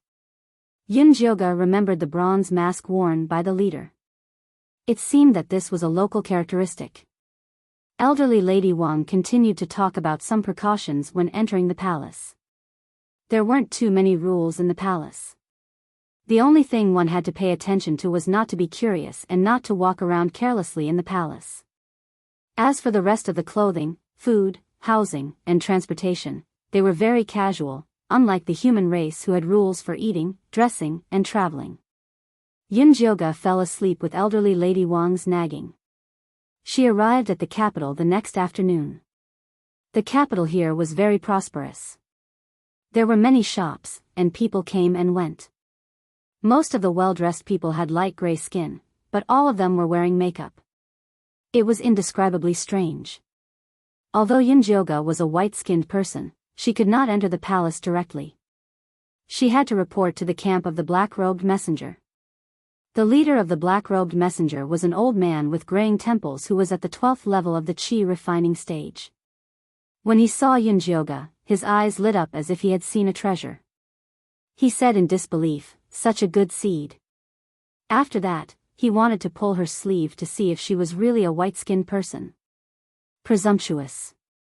Yunjioga avoided the black-robed messenger and said to Elderly Lady Wang in displeasure, "Why did you send me to such a strange place? I didn't expect it to be like this. Please forgive me, young Mississippi." Elderly Lady Wang quickly begged for mercy. Then she turned to the black-robed messenger and scolded him rudely, "How dare you offend a noble lady? Do you believe that I won't report this and skin you alive?" Chapter 411. Old slave, how dare you be so impudent in front of me? Do you want to die? The black-robed leader's face was dark. He had relied on killing and robbing to obtain the white-skinned people, so he was used to being unreasonable in front of them. This was the first time he had met someone who was even more unreasonable than him. "I think you're the one who doesn't want to live. It's because of your villain's misdeeds that there are fewer and fewer fair-skinned nobles. You should be thrown into prison." Mammy Wang scolded with her hands on her hips. "Men, take her down." The black-robed leader wasn't a pushover either. He immediately ordered his soldiers to take down Granny Wang so that he could make an example of Yunjioga. "Let's see who dares touch her." Yunjioga took a step forward and stood in front of Granny Wang.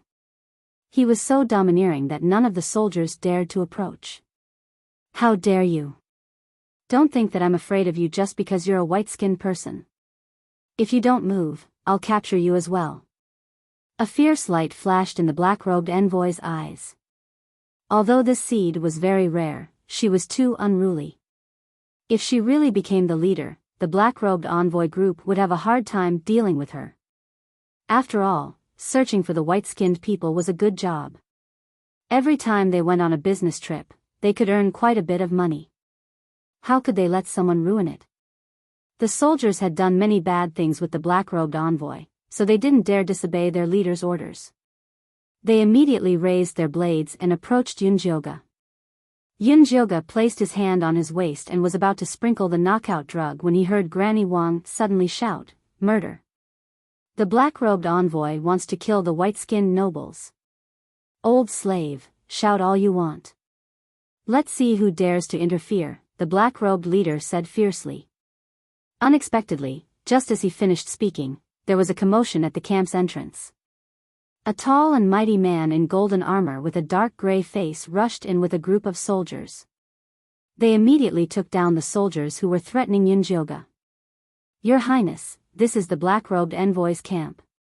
Why are you charging in with your soldiers? Are you trying to rebel?" the black-robed leader roared angrily. "Imperial brother ordered you to come out and find the white-skinned nobles, but you disobeyed on the surface. You even want to kill the nobles." The man called War King waved his hand and ordered the soldiers behind him, "Arrest these traitors for me. I'm loyal to His Majesty. You can't slander me." The black-robed leader panicked. Unfortunately, he was taken down before he could say anything. Seeing that the situation was not good, the other soldiers immediately threw away the swords in their hands and surrendered. At this moment, Zishang's voice suddenly rang out in Yunjioga's ears. "This War King is the leader of the revolutionary army." "It's him?" Yunjioga raised his brows. He couldn't help but carefully size up this War King. He was extremely tall, at least 8 feet tall. His skin was dark gray and shone with a metallic luster. His lips were also very dark. However, his eyes were not red. Instead, they were black and white, emitting a cold and murderous light. In this place where white skin was considered beautiful, War King's skin was obviously looked down upon. It was no wonder that the black-robed leader wasn't afraid of him. The War King noticed that Yunjioga was scrutinizing him. A stiff smile appeared on his cold and stiff face as he said, "I apologize for startling the noble one. It is this humble king's negligence. Your Highness, War King is too polite. If you hadn't arrived in time, I'm afraid that something bad would have happened to me," Yunjioga replied politely. "Your Highness, this place is far too dangerous. Please arrange for us to enter the palace as soon as possible," Granny Wang said fearfully. "Don't worry, noble one. This humble king will definitely arrange for you to enter the palace as soon as possible. Before that, noble one, please stay at this humble king's place for a few days." With that, the War King immediately arranged for people to escort Yunjioga to his War King's palace. Today's show was clearly arranged by the War King. Be careful. Don't be betrayed by him. Zishang's tone became much more serious. We still don't know who's being betrayed. Yunjioga wasn't worried. After all, they were just using each other. She knew everything about the War King, but he knew nothing about her. In the end, she was still better. The War King didn't return to the War King's palace. Instead, he secretly went to a remote residence. The white-masked black-robed envoy was already waiting there. "That Lady Yun is quite something. Looks like we can continue with our plan." The War King was very satisfied with Yunjioga. She was courageous, knowledgeable, and charismatic. She was a talent. "All right, I'll arrange it right away."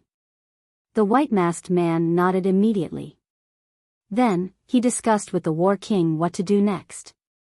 Although their conversation was secretive, it didn't escape Zishang's ears. The War King said to encourage the people to re-establish their respect for the white-skinned noble one. Then, he suggested that the emperor make you his empress. The Dog Emperor agreed. As soon as you enter the palace, he'll prepare for the empress conferring ceremony, Zi Shang said through clenched teeth. Letting Yunjioge enter the palace to look for clues was one thing, but conferring the empress was another. Even if his woman was acting, she couldn't marry someone else and become the empress. It seemed like he had to hurry up and recover. It would be best if he killed the Dog Emperor as soon as he saw him, lest he set his sights on Xiaojioge. Will the Dog Emperor appear? What level of cultivation do you think he'll have? Yunjioge was a little worried.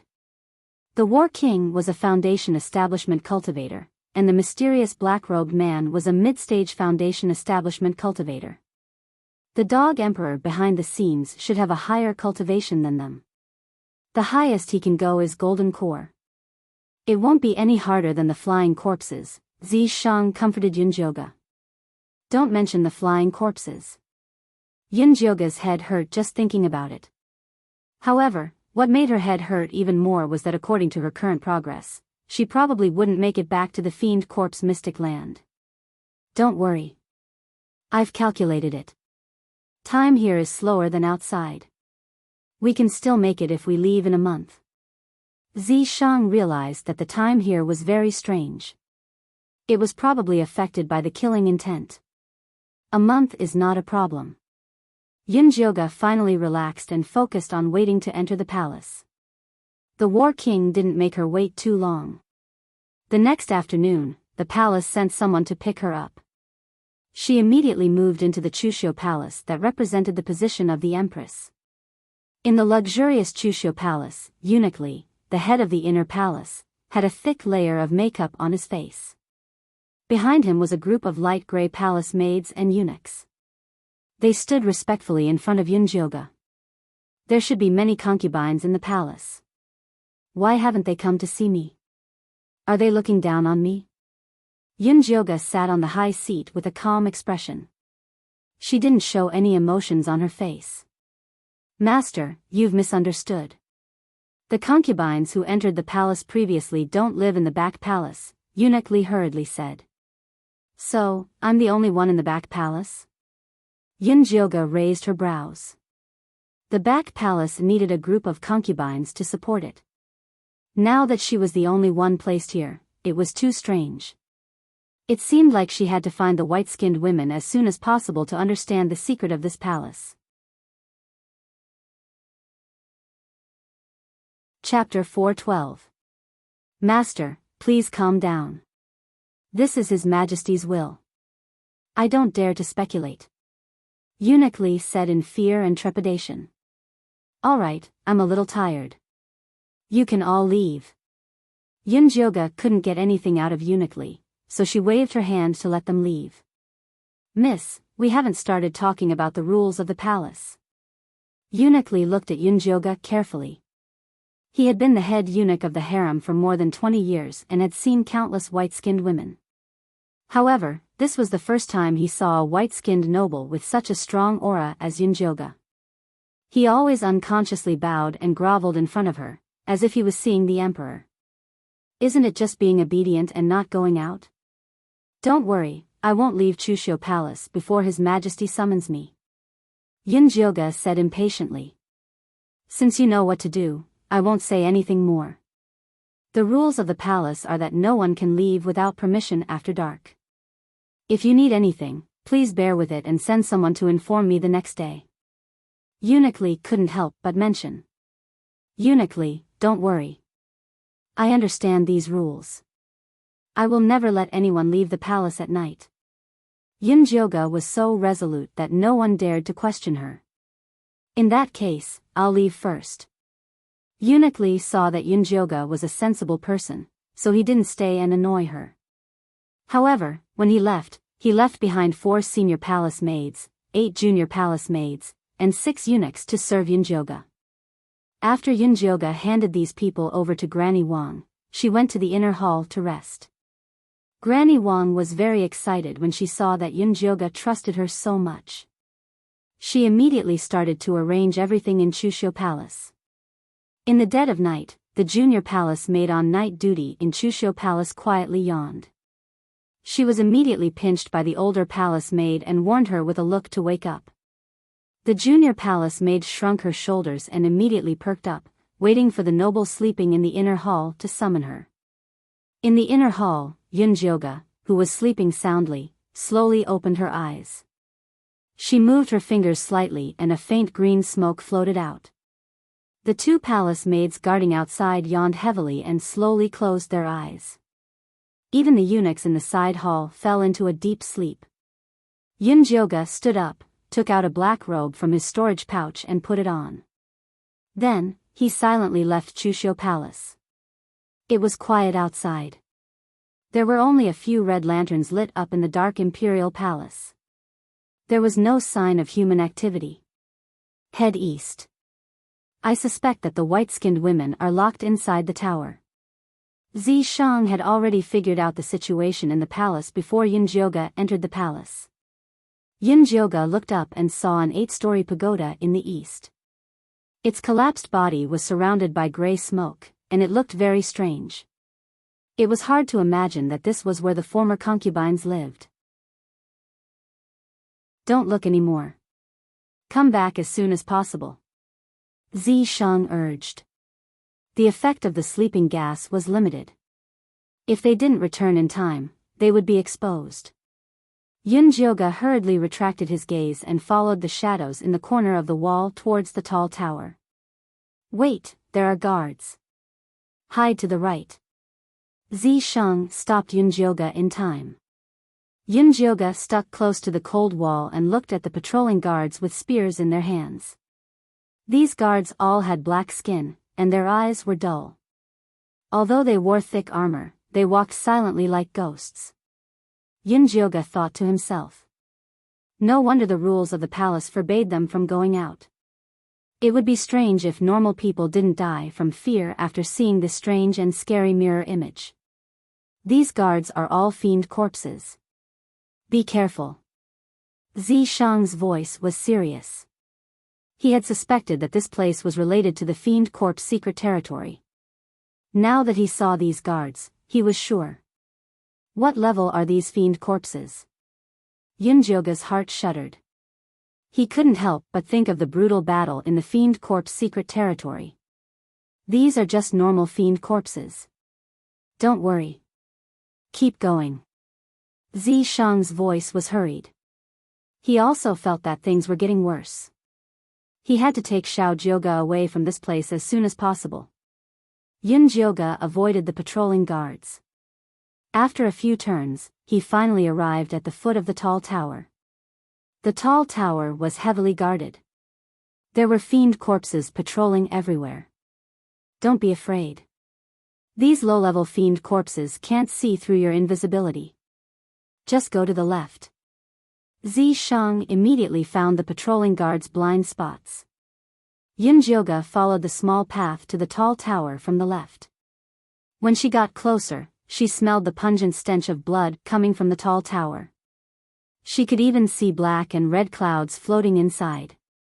It was very similar to the Fiend Corp's secret territory. Could the clue to leave this place be inside? Yunjyoga was excited. She was about to walk into the tall tower's entrance. Suddenly, a slender palm covered her mouth and dragged her outside. Yunjyoga instinctively turned around with her elbow. She felt something soft. It was a woman. It's me. A familiar sweet voice rang in Yunjyoga's ears. It was Yusha's voice. Yunjyoga stopped resisting and left the tall tower with Yusha obediently. The hand on her mouth finally let go. Yunjyoga turned around and saw Yusha standing behind her in her maid's attire. Her skin was light gray, her eyes were slightly red, and her lips were light purple. She looked exactly like the gray-skinned man. You. Yunjyoga was about to ask, but Yusha made a shushing gesture. This isn't the place to talk. Follow me. After that, she led Yunjyoga away from the patrolling guards and left the tall tower. They came to a pear garden not far from Chushyo Palace. The white spirit pear blossoms shone faintly in the night. Unfortunately, the entire pear garden was empty. No one dared to come out and admire it. Alright, we can talk here. Yusha looked around and finally breathed a sigh of relief. Yusha, why are you here? And why are you a gray-skinned man? Yunjioga asked quickly. I was severely injured when I fell down with you guys. My skin turned light gray after I absorbed the malevolent energy here. I looked everywhere for you but couldn't find any clues. I guessed you'd come to the Imperial Palace, so I snuck in. When Yusha heard that a white-skinned nobleman was living in Chushio Palace today, she had a premonition. However, she couldn't go in during the day, so she could only sneak out at night. Coincidentally, she bumped into Yunjioga, who went to the tall tower to investigate. What clues did you find in the Imperial Palace? Why didn't you let me enter the tall tower? Yunjioga asked. The white-skinned women that the great Zhou Emperor took in were all kept in that tall tower. A foundation-building assassin snuck in and never came out. It's definitely not as simple as it looks. Yusha's expression was solemn. She had been observing the Imperial Palace for a long time. She realized that the Emperor would send a batch of gray-skinned men to serve him every once in a while, but none of them ever came out alive. Chapter 413. No wonder the guards outside are so weak. Yunjioga felt that something was wrong, but she didn't take it to heart because she looked down on these normal guards. Oh yeah, where's Zishang? He's not dead, is he? Yusha asked with a tinge of joy in her voice. He's fine. It's just that it's not convenient for him to show himself now. Yunjioga glared at Yusha. Zishang sneaked his divine consciousness into the tower when she approached it. He probably hadn't regained his senses yet. Oh, alright. Tell him to pay more attention to the murderous aura in this palace. I have a feeling that there's a formation hidden in this palace, but I just can't figure it out. Although Yusha's injuries were healed, her cultivation level was suppressed. Plus, she wasn't as knowledgeable about runes as Zishang, so she couldn't find any clues. I understand. Yunjioga nodded solemnly. Before she figured out the situation in the tower, she wasn't going to take the risk. Also, I heard that His Majesty is going to Chushio Palace to see you tomorrow. Be careful and don't expose yourself. It's best if you hide your cultivation level, Yusha said. I haven't recovered my cultivation level, so it's easy to hide it. Don't you find it weird to see me like this? Yunjioga was a girl now. Most people would find it weird when they saw someone they were familiar with suddenly changing from a man to a woman. Not bad. You're beautiful. Yusha felt it was a pity that she couldn't leave this girl's body for a while. She wondered if Lady Goddess was willing to play with her. People from the mixed evil sect were really brave. Did Yunjioga give in? Seeing that it was getting late, she said to Yusha, it's getting late. I'm going back to Chushio Palace. Alright. I'll look for you if something happens. Although Yusha was reluctant to leave, she still sent Yunjioga back. Yunjioga returned to the inner palace of Chushio Palace quietly. After she laid down, she rubbed her fingers together and a white smoke floated out. The two sleeping maids' breathing quickened. Someone, I want some water. Yunjioga stood up and called out. The two palace maids woke up instantly. When they realized that they had accidentally fallen asleep, the younger palace maid was a little flustered. The elder palace maid was still very calm. She walked into the inner hall unhurriedly and asked Yunjioga, Miss, do you want to drink hot or lukewarm? Warm. I don't want tea. I want plain tea. Yunjioga was not used to the tea here. Yes. A moment later, a cup of warm water was placed in an exquisite white porcelain cup and handed to Yunjioga. Yunjioga took a sip and asked, what time is it now? It's already the hour of the dog. There are still 2 hours before daybreak. If you are hungry, there are snacks and hot porridge in the small kitchen. Would you like to have some? The first palace maid asked considerately. No, I'll sleep a little longer. Wake me up at dawn. Yunjioga handed the porcelain cup back to the Grand Palace maid and lay back on the bed, silently waiting for Zishang to wake up. The Grand Palace maid bowed and retreated. A moment later, the mark on Yunjioga's arm began to heat up. Zishang's voice rang in her consciousness. You ran into Yusha? Yes, she told you to pay more attention to the killing intent in this palace. She said that there was a spirit array hidden in this palace, but she couldn't figure it out, Yunjioga answered honestly. There is indeed a killing array hidden in this palace. All the killing intent is concentrated in that tall tower. I suspect that there is a teleportation formation in there to return to the Fiend Corp's arcane realm, Zishang said in a low voice. Suspect? Didn't you send your divine sense into the tall tower? Yunjioga thought that Zishang had already figured out the situation in the tall tower. There's something in the tower that's blocking my divine sense. I'm afraid that breaking through by force will attract attention, so I didn't go in. At that time, half of Zishang's attention was on Yunjioga, so he didn't dare to break through by force. Then I'll find another chance in the future. Oh right, Yusha said that the Emperor will come to see me after daybreak. When that time comes, we'll take a good look at his cultivation level.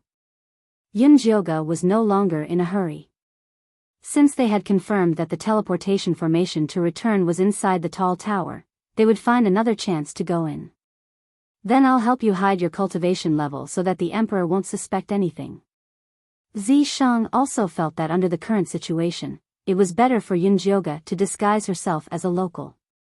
Fortunately, the meridians in Yunjioga's body were in a mess, so hiding that bit of spiritual power was not a problem. By the time Zishang finished everything, it was already dawn. The Grand Palace maid's gentle voice came from outside the door. Miss, are you up? Come in. Yunjioga stood up and said. After the Grand Palace maid pushed open the door to the inner palace softly, 7 palace maids followed behind her and entered in a line. Each of them was holding a round plate in their hands. On the plate, there were exquisite head accessories, clothes, and shoes. They were no different from the ordinary royal family outside. Miss, Eunuch Li just sent a message from His Majesty saying that he wants to have lunch with you. These clothes and accessories are also given by His Majesty. This servant will help you change into them. The Grand Palace maid's pale gray face revealed a sincere smile.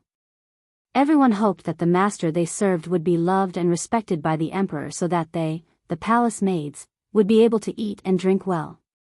It's just a lunch, not a conferment. Why do you have to dress so extravagantly? Ordinary will do. Yunjioga glanced at the red gemstone noodles that weighed at least a dozen catties and rejected them decisively. But this was given by His Majesty. The Grand Palace maid didn't expect Yunjioga to have such a personality and dare to reject His Majesty's gift. His Majesty didn't specify that I should wear this. Besides, the entire Chushio Palace is a gift from His Majesty. It's the same to wear other clothes. Yunjioga walked straight to the gorgeous wardrobe and picked out the simplest moon-white dress. Just wear this. All right. The Grand Palace maid didn't dare to disobey Yunjioga's order. After helping her change into the dress, she combed her hair into the simplest bun and tied it with a hair tie of the same color. Yunjioga ate her breakfast and waited in Chushio Palace for the Emperor's arrival. At noon, she heard Eunuch Li's shrill voice coming from outside. His Majesty has arrived. Yunjioga walked to the palace gate surrounded by the palace maids and saw a tall, pale, and handsome young man dressed in a dragon robe walking toward the palace gate. Yunjioga didn't want to stare at the Emperor, so she bowed slightly and asked Zishang in her heart, "How is it? Can you tell what the Emperor's cultivation level is?" "No, this Emperor looks like an ordinary person. He doesn't have any cultivation level." Zishang's voice was filled with doubt. Logically speaking, this Emperor couldn't be an ordinary person if he could make a Foundation establishment war monarch so afraid. Could it be that the Emperor had concealed his cultivation level, or was the person in front of him not the Emperor himself but a substitute? For some reason, Zishang felt that this emperor was somewhat familiar, as if he had seen him somewhere before, but he just couldn't remember. Chapter 4:14. Zishang thought the gray-faced emperor looked familiar, so Yunjioge stole another glance but had no impression of him. The emperor thought Yunjioge was shy and reached out to help her up. "Please rise, beloved." Beloved. Yunjioge couldn't help but shiver at the way the emperor addressed her. She quickly got up before the emperor's hand could touch her. The emperor didn't think much of it. A gentle smile appeared on his handsome face. "Sorry to keep you waiting, beloved. Serve the meal." "Yes." Eunuch Li responded crisply and called for the palace maids to serve a sumptuous meal. There were all kinds of delicacies. "Sit, beloved," the emperor called out. Yunjioge chose a seat farthest from the emperor and sat down. Eunuch Li and the palace maid waited on them. "Beloved, this ice-dew abalone head is not bad. Try it." The emperor smiled and looked at Yunjioge affectionately with his long and narrow eyes, as if he was looking at a treasure. "Thank you, Your Majesty." Yunjioge pretended to be shy and took a small bite of the dish the emperor had ordered, but she couldn't taste anything. After finally finishing the torturous meal, the emperor suggested, "It's a rare spring day. Let me accompany beloved to the imperial garden for a walk." "Thank you, Your Majesty." Yunjioge also wanted to see what the palace looked like during the day. The emperor removed the dragon carriage and only left Eunuch Li and the palace maid to serve him. Then, he took Yunjioge to the imperial garden. The palace was bright and beautiful during the day, and the air was filled with the fragrance of flowers. The huge imperial garden was filled with all kinds of beautiful spirit flowers, and colorful butterflies danced among them. The patrolling guards were in high spirits. When they saw the dragon rack from afar, they lowered their heads and bowed to the side. Everything looked so normal. Yunjioge stopped in front of a cluster of red peonies and glanced to the east. She didn't see the eye-catching tower. The palace has a baneful aura array. Those active in the day are the living, and those active at night are the dead. The tower only appears at night. Zishang's voice sounded in Yunjioge's mind. "According to what you're saying, the white-skinned women in the tower are all dead?" Yunjioge was shocked. "It's very likely," Zishang said. Yunjioge could not help but frown, his hand unconsciously stroking the cluster of red peonies. "What's wrong, beloved? Don't you like these peonies?" The emperor's deep voice rang in Yunjioge's ear. Yunjioge turned her head and found that the emperor had walked up to her side at some point. His tall body loomed over her, and the corners of his sexy lips carried a faint teasing smile. His slender palm gently covered Yunjioge's white and tender hand. "He dared to touch you." Zishang was furious. He wanted to jump out of the seal and kick the emperor away.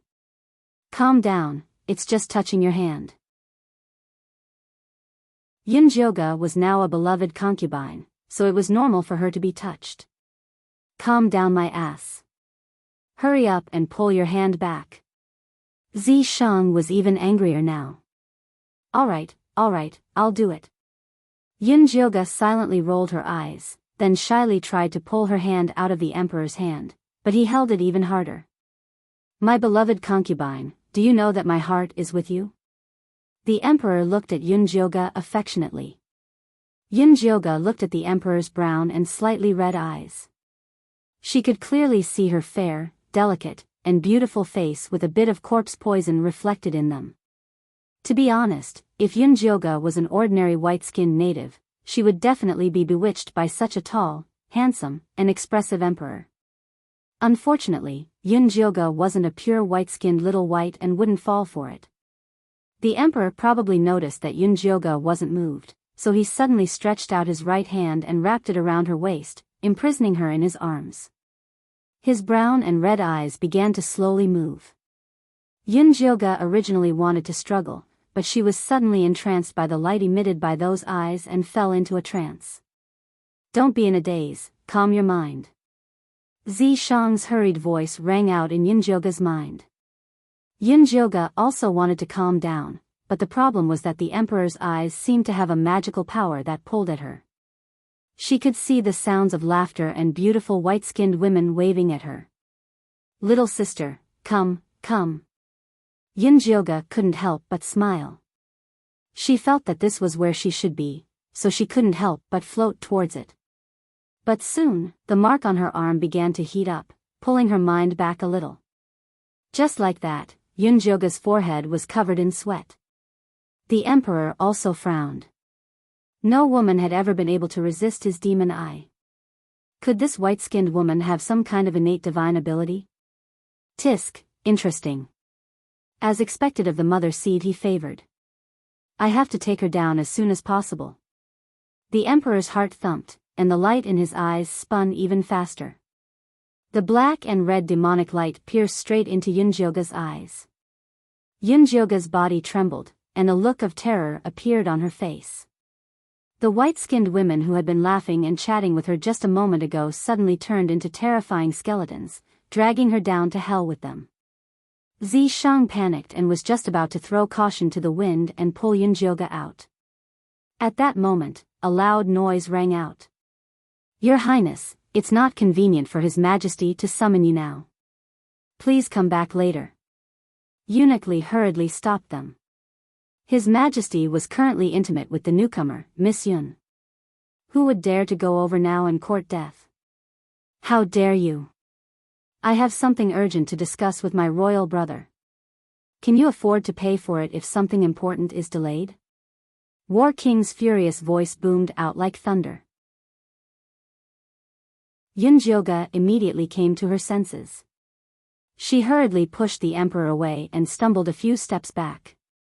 The emperor's confusion failed. His handsome face kept trembling, as if it was about to split open. However, he quickly regained his calm and dignified demeanor. He turned to Eunuch Li and said, "Let my royal brother come over." Yes.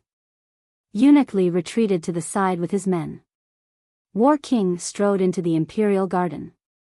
He glanced around and saw Yunjioga standing to the side with a pale face. She looked like she had seen a ghost in broad daylight. My beloved concubine is not feeling well. She should go back and rest. Eunuch Li, escort her back, the emperor ordered calmly. Yes. Eunuch Li bowed and walked to Yunjioga's side. He smiled ingratiatingly. Master, this way please. Yunjioga had already snapped out of her daze.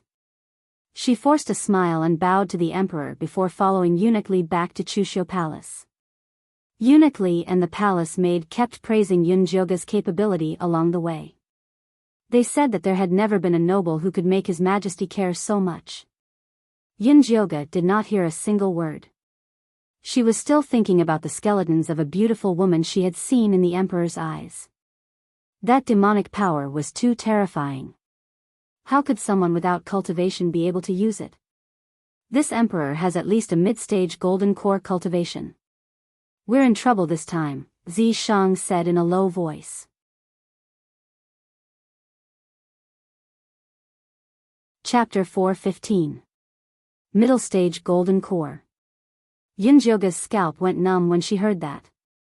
Zishang had yet to recover from his serious injuries. If he, a mere chi refining stage cultivator, would fall into the hands of a golden core cultivator and be easily crushed? Although this emperor has the cultivation base of a mid-stage golden core cultivator, there's a strange force inside him that's suppressing him. As long as we can find the source of this force, we'll be able to find a way to deal with him, Zishang continued. Looks like we'll have to ask Granny Wang to talk to Warlord. Yunjioga did not have many allies here. Warlord was one of them. No need for that, Granny Wang. Ask Yusha to look for him. Zishang decided to find something for Yusha to do. But I don't know where to look for her. Last night, Yusha said that she would contact her if anything happened. She did not mention where she was. Don't worry. She'll find her own way. With Yusha's wild ambition, how could she let go of a chance to be alone with Yunjioga? She would definitely find a chance to sneak in. Zishang's words were quickly verified. When Yunjioge returned to Chushio Palace, she noticed that the palace maid guarding the door had changed. Yusha was dressed in a red palace dress. She stood at the door obediently to welcome them back. Yunjioge glanced at her indifferently. She did not say anything and walked into the inner hall quietly. I'm tired. You can all leave. Yunjioge waved her hand. After sending eunuch Li and the palace maid away, she leaned on the soft couch.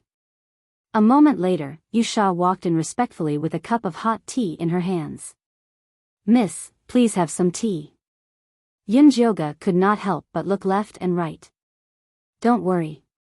No one followed me in. Granny Wang is fighting with them outside. Yusha smiled as she placed the teacup on Yunjioge's rosewood tea table. She then knelt beside Yunjioge's feet and massaged her legs like a palace maid. Zishang said that Grey Emperor has the cultivation base of a mid-stage golden core cultivator. I was almost charmed by him in the Imperial Garden. Yunjioge took a sip of tea and sorted out her thoughts. Then, she recounted what happened earlier.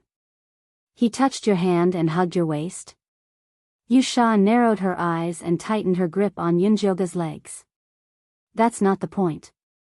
Yunjioge hurriedly slapped Yusha's heavy hand away and pointed at her forehead as he said solemnly, the most important thing is to quickly figure out this emperor's background and the way to deal with him. Later, you'll go to the Imperial Garden and keep watch. We'll talk after we pull Battle King's strings. If they could not kill the emperor, it would be wishful thinking to enter the tower. I understand. I'll go now. Yusha put away his jealousy and stood up to leave. Yunjioge waited for Yusha to leave before he said to Zishang, why don't I release my spiritual power? Otherwise, if that dog of an emperor were to come after me again, I wouldn't even have the ability to resist. If the dog emperor knew that you have spiritual power, he wouldn't just use his demon eye to deal with you. Zishang could sense that the dog emperor had other plans for Yunjioge, and this plan was most likely related to the tower.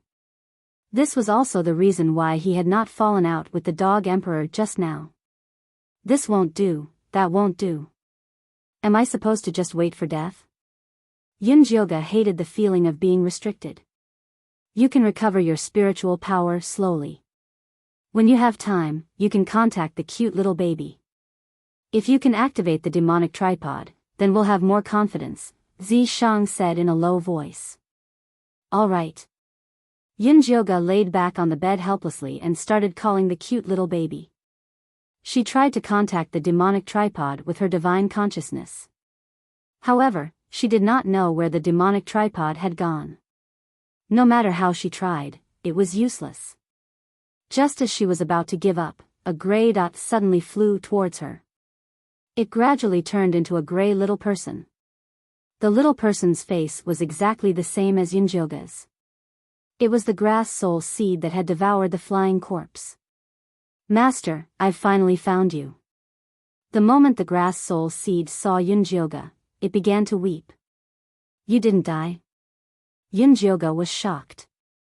She thought that the grass soul seed had failed to devour and exploded with the flying corpse. Master, I had already devoured it. However, there was a strange divine consciousness restriction in the flying corpse. Once it was subdued, it would explode, the grass soul seed quickly explained, afraid that its master would think it was useless. There's a spiritual consciousness restriction in the flying corpse. Who did it? This was completely out of Yunjioge's expectations. I don't know.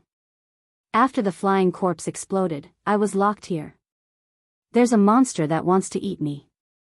Master, hurry and save me. Speaking of the monster, the grass soul seed's little body kept trembling. It was clearly very afraid. Where are you locked? What monster wants to eat you? Yunjioge quickly asked. She had worked so hard to cultivate the grass soul seed. How could she let the monster eat it? I'm in a dark place. The monster is black. I don't know what it is. Oh no, the monster is here. I have to go. Master, you have to save me. With that, the grass soul seed disappeared without a trace. Wait. Yunjioga wanted to grab the grass soul seed and ask more. When she opened her eyes, she saw a gorgeous curtain. Miss, what's wrong? The palace maid lifted the curtain, her face full of worry. It's nothing. It's just a little nightmarish. Yunjioga touched her forehead, which was covered in cold sweat. Should we get the imperial physician to take a look? The palace maid poured some hot water on a copper plate and wrung a clean handkerchief to wipe Yunjioga's face. There's no need. By the way, where's Granny Wang? Yunjioga asked again. Although she had already sent Yusha to look for Warlord, it was safer to have one more person to contact. His Majesty said that Granny Wang is old and not suitable to serve you, so he sent her back to her hometown. The palace maid lowered her eyes, took the handkerchief from Yunjioga's hand, and placed it in the basin. Was he trying to isolate her? Yunjioga was not surprised. She replied, His Majesty is really considerate. By the way, what time is it now? Where is His Majesty? It's the hour of the evening now. It'll be dark in 2 hours. His Majesty is still in the imperial study discussing important matters with His Highness Warlord. He wants you to have an early meal tonight and have a good rest, the palace maid said softly. I understand. Yunjioga nodded. It seemed that Yusha would have to wait until tomorrow to send news back. Miss, do you still want to sleep? The palace maid asked softly. I'm not sleeping anymore. Help me up.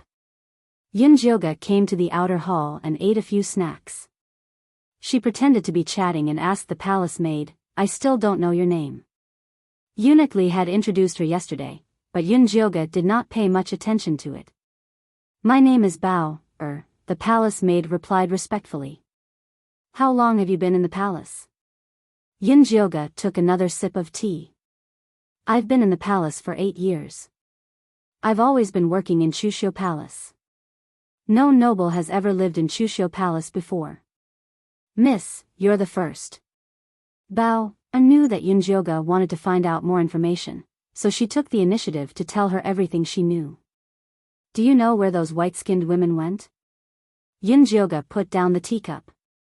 She had been in the palace for 8 years, so she should have some information.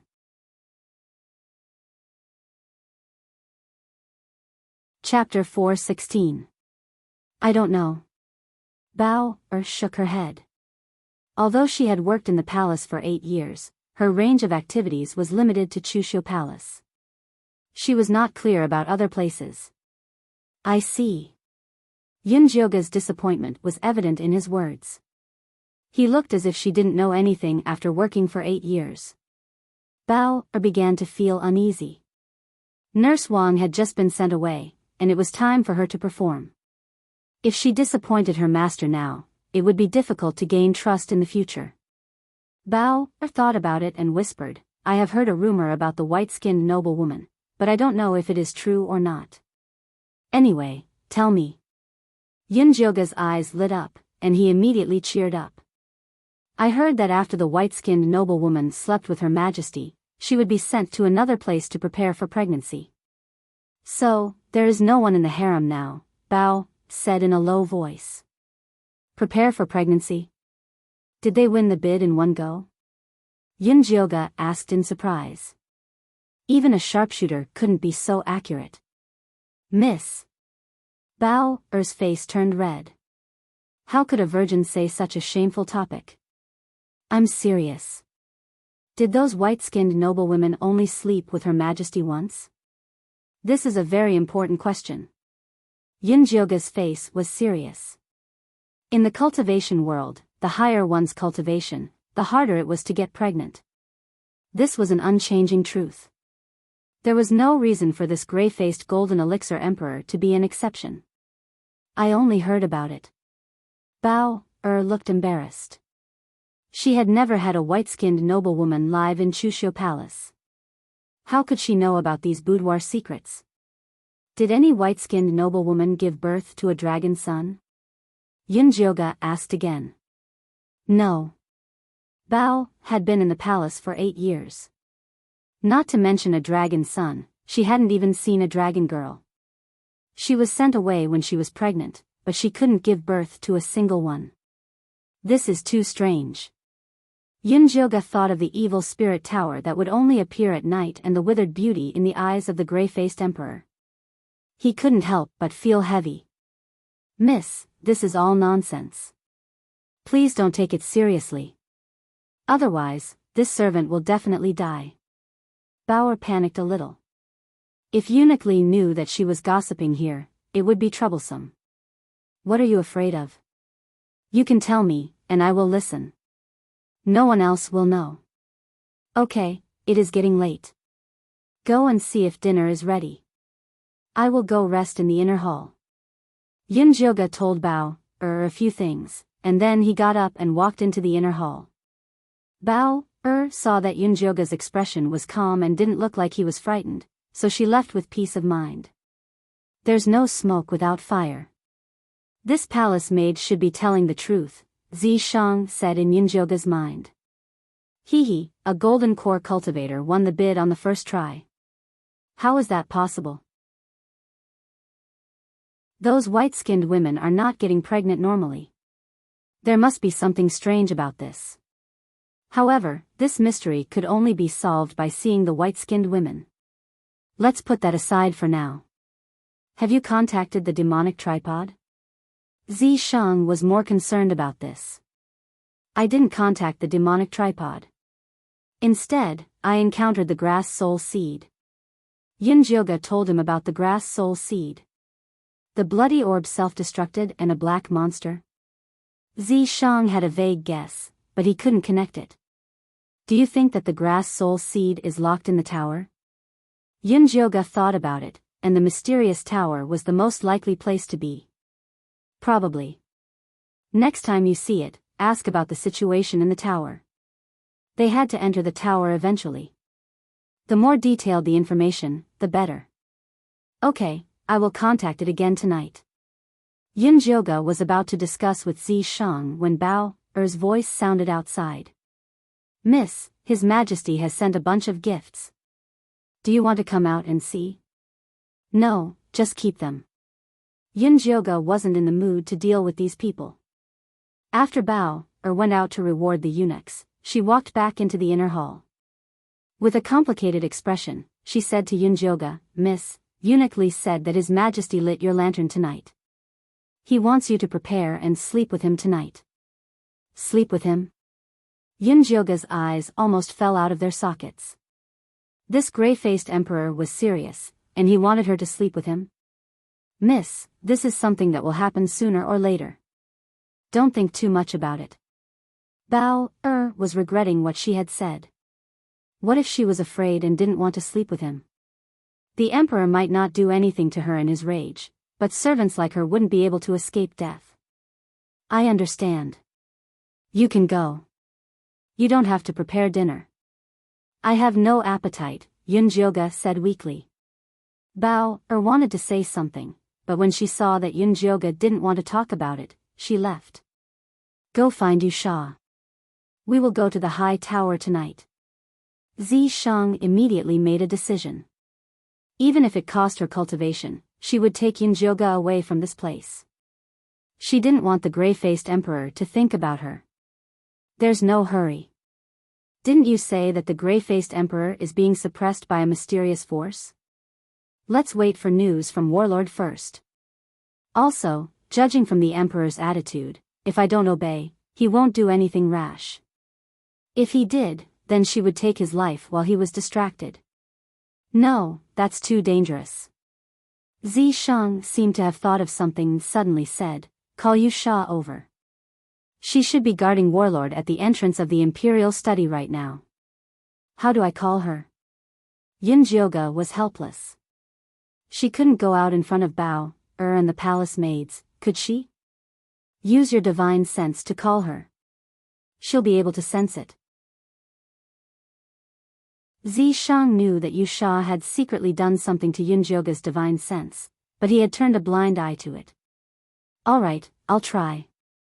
Yunjioga closed her eyes and was about to summon Yusha using her divine sense when she heard her voice by her ear. "Jioga, are you calling me? When did you come in?" Yunjioga was shocked. When she opened her eyes, she saw Yusha standing in front of her with a golden red muslin robe. "I heard that the gray-faced emperor wanted you to serve him in bed, so I rushed over." Yusha placed the muslin robe next to Yunjioga and asked through gritted teeth, "What did Zishang say?" That gray-faced emperor had taken advantage of Lady Goddess in the imperial garden. Now, he wanted Lady Goddess to serve him in bed. He deserved to die. He said he wanted to go to the tower tonight, but I thought it was too dangerous so I didn't agree. Help me talk to him. Yunjioga didn't think that the gray-faced emperor could do anything to her. Tell him to grab the mark. I'll talk to him, Zishang ordered hastily. Oh. Yunjioga rolled up her sleeves and relayed Zishang's words. Yusha reached out and grabbed the mark on Yunjioga's body.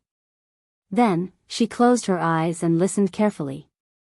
She didn't know what Yusha said to Zishang, but the expression on her face changed.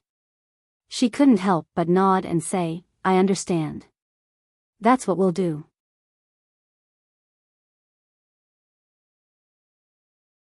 Chapter 4:17. What are you guys talking about? Yunjioga couldn't help but ask. Unfortunately, Zishang and Yusha ignored her. "Alright, let's do that." Yusha opened her eyes and asked Yunjioga, "Do you still have your disguise? Can you help me whiten my skin?" Yes. Whitening her skin was too easy for Yunjioga.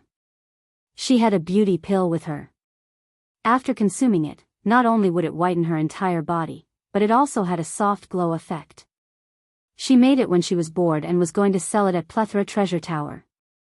After Yusha swallowed the beauty pill, she untied her hair and let it fall behind her head. Then, she took Yunjioga's medicine and applied it on her face. In the blink of an eye, she turned into a fair beauty. "Why did you disguise yourself as me?" Yunjioga looked at Yusha, who looked 90% like her. "Let's switch. How about I consummate your marriage with Grey Emperor?" Yusha winked. Not only could she protect Yunjioga's innocence this way, but she could also observe Grey Emperor from a distance. It was perfect. Yunjioga was dumbstruck. Her mouth was so wide that an egg could be stuffed in it. She knew Yusha was nice to her, but she didn't think she would be nice enough to replace her. "You don't have to worry about her. Demons have no morals." Zishang couldn't help but complain. "Yusha is a demon?" Yunjioga was even more shocked. Demons and demonic cultivators were two different things. Damn it, what if she accidentally revealed Yusha's identity? Zishang thought about it for 2 seconds and decided to expose Yusha's true colors. "Do you remember the devil's head in the ruins?" "Yes, I do." Yunjioga nodded. The head was handsome with curly hair and 2 goat horns. "That's Wansha. He's possessing Yusha now," Zishang said as he carefully used his divine consciousness to peek at Yunjioga's thoughts. "So, Yusha is actually a man?" Yunjioga was even more shocked. Then, wasn't he disguising himself as Grey Emperor's wife? Since they were gay friends, how could he be her lover in her past life? She was a woman in her past life.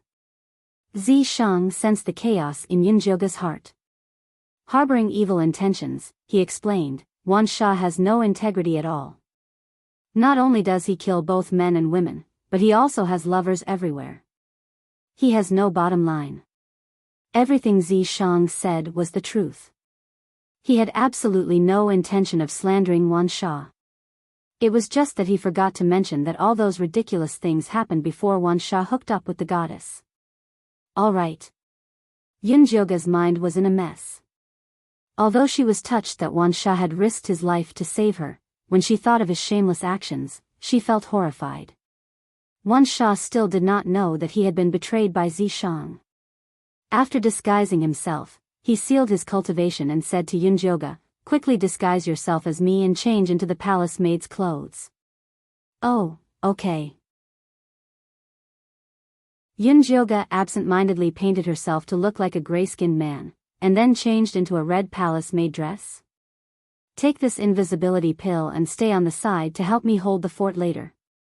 If anything goes wrong, help me out. Yusha rubbed his jeweled earring and took out a gray pill.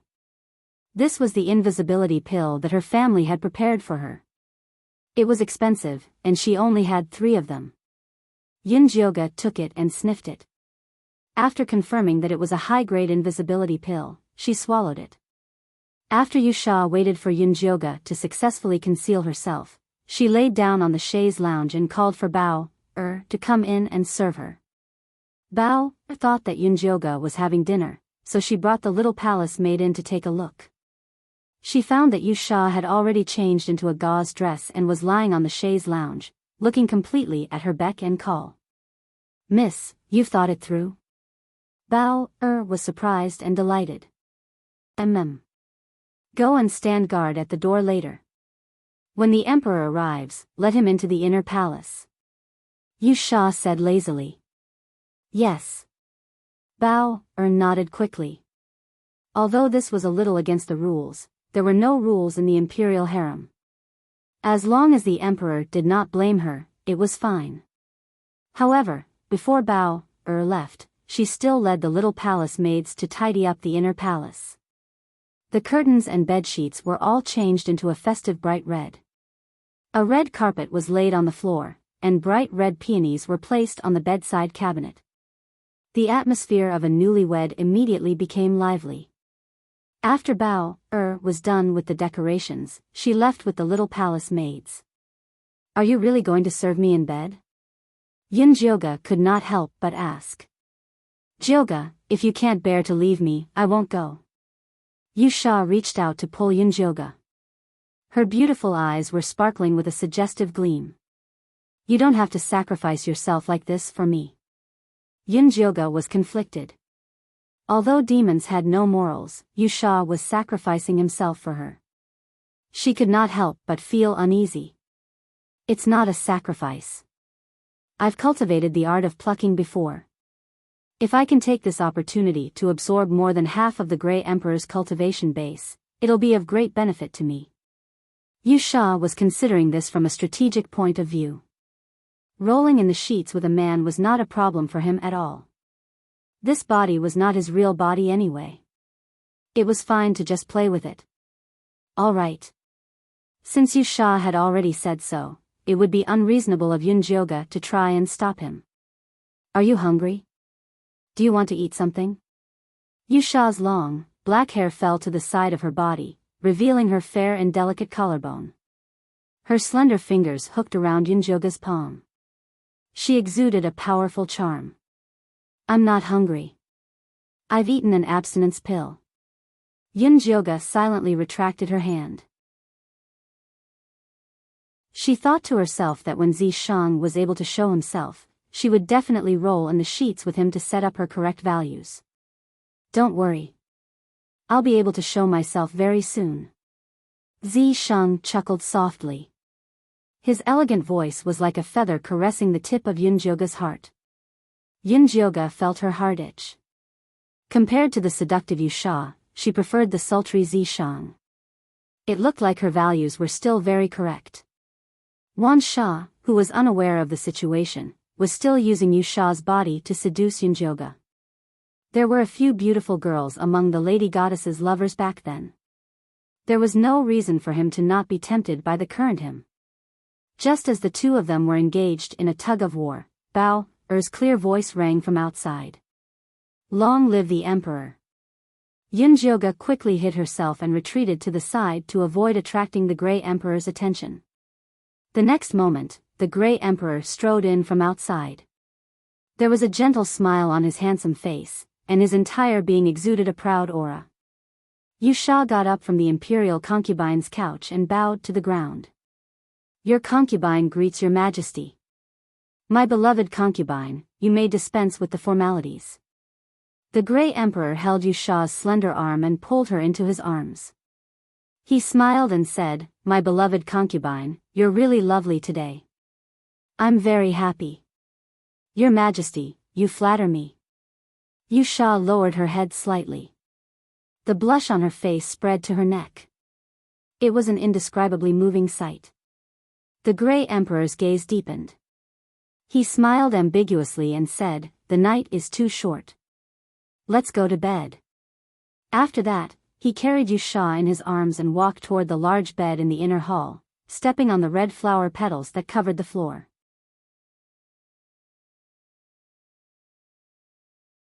Chapter 4:18. Yunjioga stood stiffly in the corner as he watched Grey Emperor's dragon robe and Yusha's red muslin robe on the floor. The two of them were touching each other and rolling around on the bed. Goosebumps rose all over his body and his scalp went numb. Close your eyes if you don't want to look. Don't force yourself. As Zishang spoke, he slowly revealed himself and held Yunjioga's hand. You can show yourself now. Yunjioga looked at Zishang's handsome face and couldn't help but feel excited. Although Zishang was always by his side, there was still a big difference from touching the real person. It can only last for a short while. This short while was a burst of demonic power that he had been accumulating for a long time. It was to prevent Yunjioga from losing control of himself when he saw such an exciting scene. He had to stay by the side and help Yunjioga extinguish the fire when necessary. You don't have to do this. I'm fine. Yunjioga felt the warmth of Zishang's palm and felt sweet inside. He couldn't care less about Yusha and Grey Emperor anymore. Zishang was about to tease Yunjioga a little more when he saw what was happening with Yusha. He frowned and looked at the bed in the inner hall. What's wrong? Yunjioga followed Zishang's gaze and looked at the bed in the inner hall.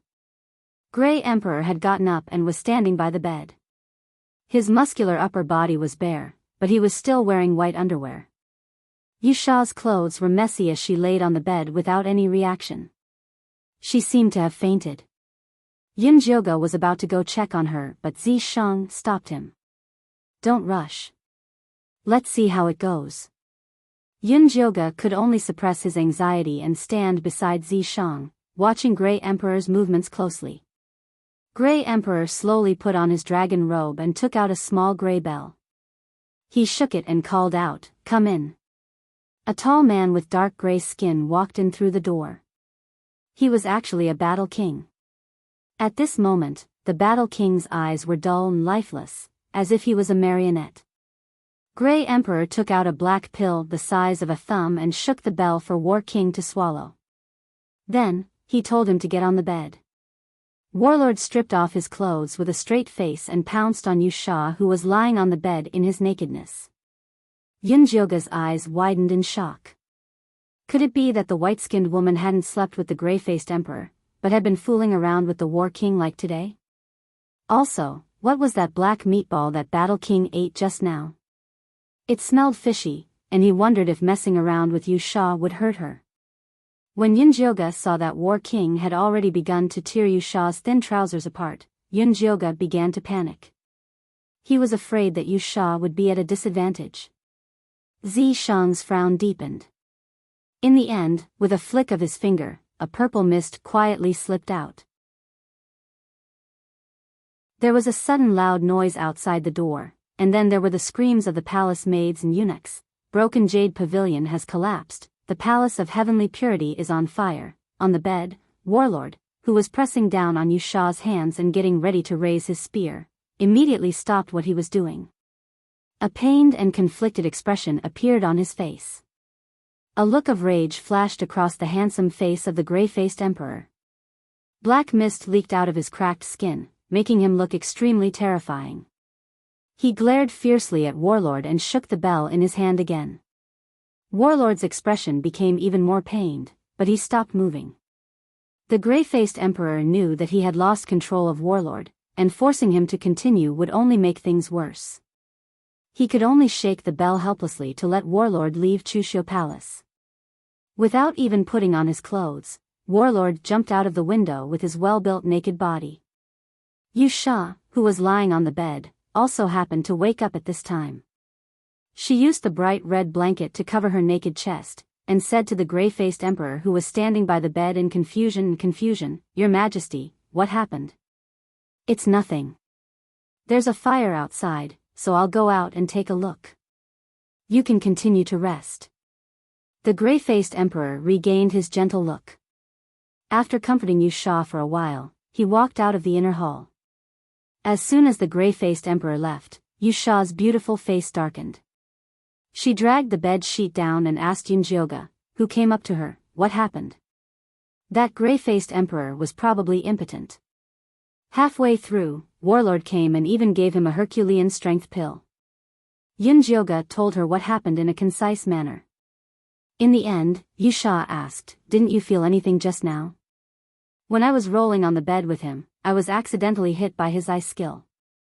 I struggled to break free, and when I opened my eyes, I saw him standing by the bed. Yu Sha's beautiful brows furrowed tightly.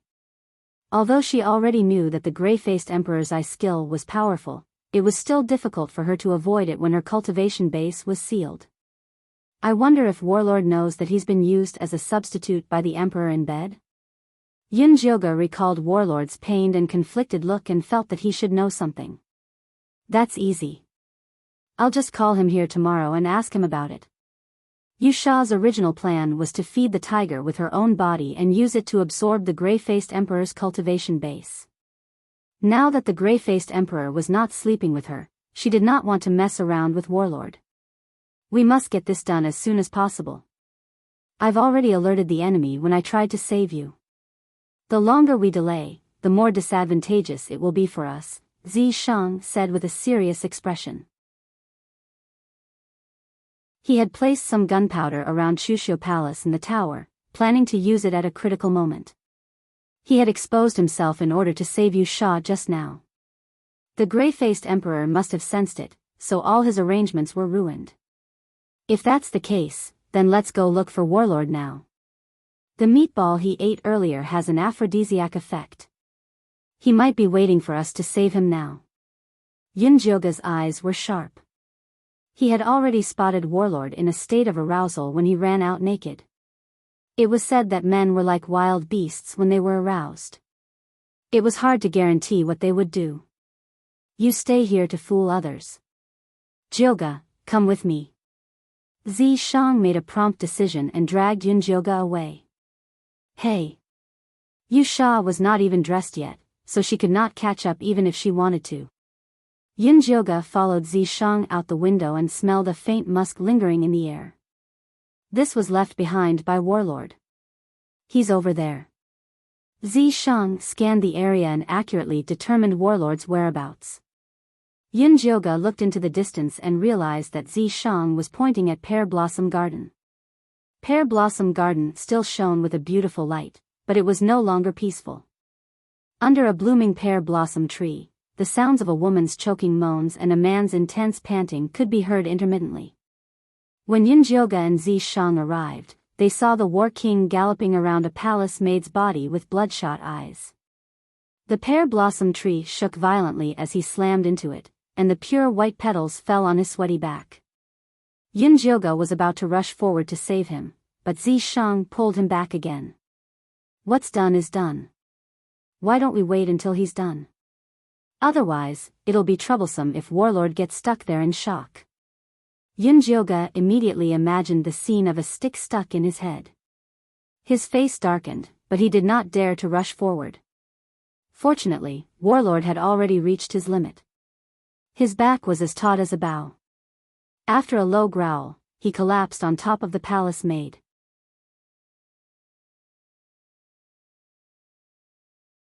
Chapter 419. Zi Shang waved his sleeve, and purple mist wrapped around Warlord. He rolled to the side, revealing the palace maid he was pressing down on. Bao, Yunjioga was shocked. The one Warlord was humiliating was Chushio Palace's palace maid, Bao, Perhaps it was because of the chaotic situation that Warlord grabbed a random palace maid and messed with her in Pear Garden. Bao was unlucky. Right now, Bao, was a little pitiful. Her beautiful face was covered in tears, and her curvy body was covered in bruises. Her lower body was even worse. The gray-skinned man's body was stronger than a normal human's, but Warlord still messed with him. It was enough to show how much of a beast Warlord was after taking the medicine. Take her back first. Don't let Grey Emperor and Warlord know about this. Zishang ordered Yunjioga as he waved his hand and shot out purple mist to wipe away all traces of Pear Garden. Yunjioga took out a cleansing talisman and put it on Bao. Then, she wrapped her in her clothes and followed Zishang back to Chushio Palace. How is it? Did you find Warlord? What happened to Bao? Yusha had been hanging around Chushio Palace lately, so she knew Bao very well. Bao was caught by the mad Warlord. Yunjioga put Bao on the bed. Warlord raped her. Yusha thought of something and lifted Bao's clothes to examine her body. What are you doing? Yunjioga looked at Yusha angrily. She knew that Yusha's soul was a man. This was too much. Didn't you say Grey Emperor gave Warlord an aphrodisiac pill? There should be something different if he let it out. Yusha checked Bao and found nothing strange. She looked up and asked Yunjioga, when you saw her, what color was the liquid on her? Yunjioga saw how serious Yusha was and couldn't help but scratch her face. She hesitantly said, I think it was gray. She was too shocked and didn't look closely. It was gray, Zishang replied calmly. Back then, the War King's condition was abnormal. Something was controlling his body. If he didn't let it out, his life would be in danger. That was why he stopped Yunjioga from going up. Yunjioga's eyes widened. Yusha thought about it for a moment, then placed his hand on Bao-er's abdomen and examined it thoroughly.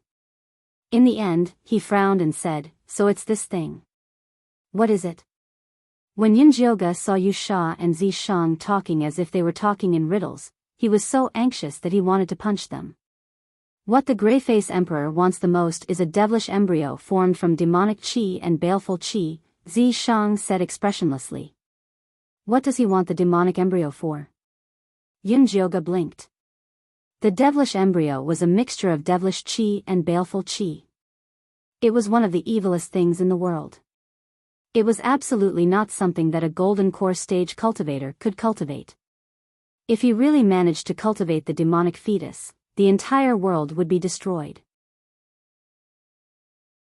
Even the Golden Core Realm Greyface Emperor would be no exception. Who knows? Maybe he wants to use him as a puppet, or maybe he wants to use him as a vessel. Yusha shrugged. This kind of thing was all too common in the Devil clan. The devilish body was the best vessel for cultivating demonic techniques. Many demonic cultivators would come up with this method to cultivate faster. However, the success rate was less than 1 in a million. Can you get rid of the demonic qi in Bao-er's body? No matter what the Greyface Emperor wanted to do, Yunjioga had to stop this evil plan. This devilish qi is very corrosive. It has already entered deep into Bao-er's body. If I take it out now, she will die immediately. Yusha shook his head. This was actually a very good opportunity. If he used it well, Bao-er might become a weapon against the Greyface Emperor. Are we just going to let the devilish embryo form in Bao-er's body? Yunjioga looked disapproving. This was no joke. If things went wrong, they might all die. If the devilish embryo could form so easily, it wouldn't be called the worst of all evils. Don't worry. When the time is right, I will personally get rid of the devilish qi in Bao-er's body. I guarantee it won't affect Bao-er's life. However, the most important thing now is to seal Bao-er's memory. We don't want her to give herself away and attract the Emperor's attention. Yusha's cultivation was still sealed, so Zishang was the only one who could do this. Zishang extended his index finger and tapped Bao-er's forehead. A purple light shone on Bao-er's forehead. Her pained expression calmed down, and her tightly clenched fists slowly relaxed. Yusha put Bao-er in the ear chamber that the palace maids used to keep watch at night. She then looked up at Zishang and asked, "How is Warlord? Don't tell me you didn't leave a demon eye to watch him? Do you think I'm you?" Zishang looked at Yusha with disdain and said, Warlord is still lying in Pear Garden. I think he will only wake up in the morning. Wake up in the morning. Yunjioga remembered that Warlord was still naked. If the palace maids and eunuchs came out at dawn, they would be seen naked. That's the effect I want. Zishang narrowed his eyes. If he did not embarrass Warlord once, how would he know that he was in a difficult and dangerous situation? Good idea. Yunjioga thought of poor Bao Er. He was happy to see Warlord being tricked. The effects of the invisibility pill are about to wear off. Change back to your original identity. I think the Emperor won't do anything reckless for a while after what Warlord did. Yusha quickly smeared her skin with dust and changed back into the palace maid's clothes. She then went to the ear chamber to check on Bao Er's condition. Bao Er was leaning against the chair in the ear chamber in a daze. When she heard the commotion outside, she opened her eyes in a daze and looked around her surroundings. She remembered that the Emperor had asked Miss Yun to serve him in bed last night. She was waiting outside the door for the summons when she suddenly heard the palace collapse and the sound of water on fire. Since she was not allowed to go out at night, she did not dare to go out to check. She only walked around the courtyard of Chushio Palace to make sure that the door was locked. She couldn't remember what happened after that. Big Sister Bao Er, why are you sleeping here? Yusha walked in with an act. When she saw Bao Er's dazed look, she quickly helped her up. I was worried that you would be frightened and not be able to sleep well at night, so I stayed here to watch over you. Although Bao Er still did not know what happened, she instinctively found an excuse for her actions.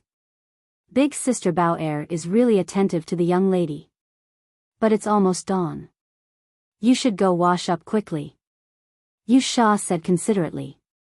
All right. Bao Er was already half awake. She was back to her usual nimble self. After washing up and changing her clothes at the fastest speed, she returned to the inner hall to prepare breakfast. Then, she invited Yunjioga out. While Yunjioga was eating, he said to Bao Er, go out and find out what happened last night. Why is it so noisy? Did something happen in Pear Garden?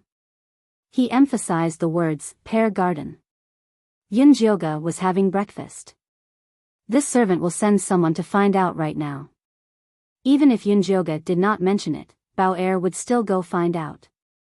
This was something that she had to do as the head palace maid of Chushio Palace.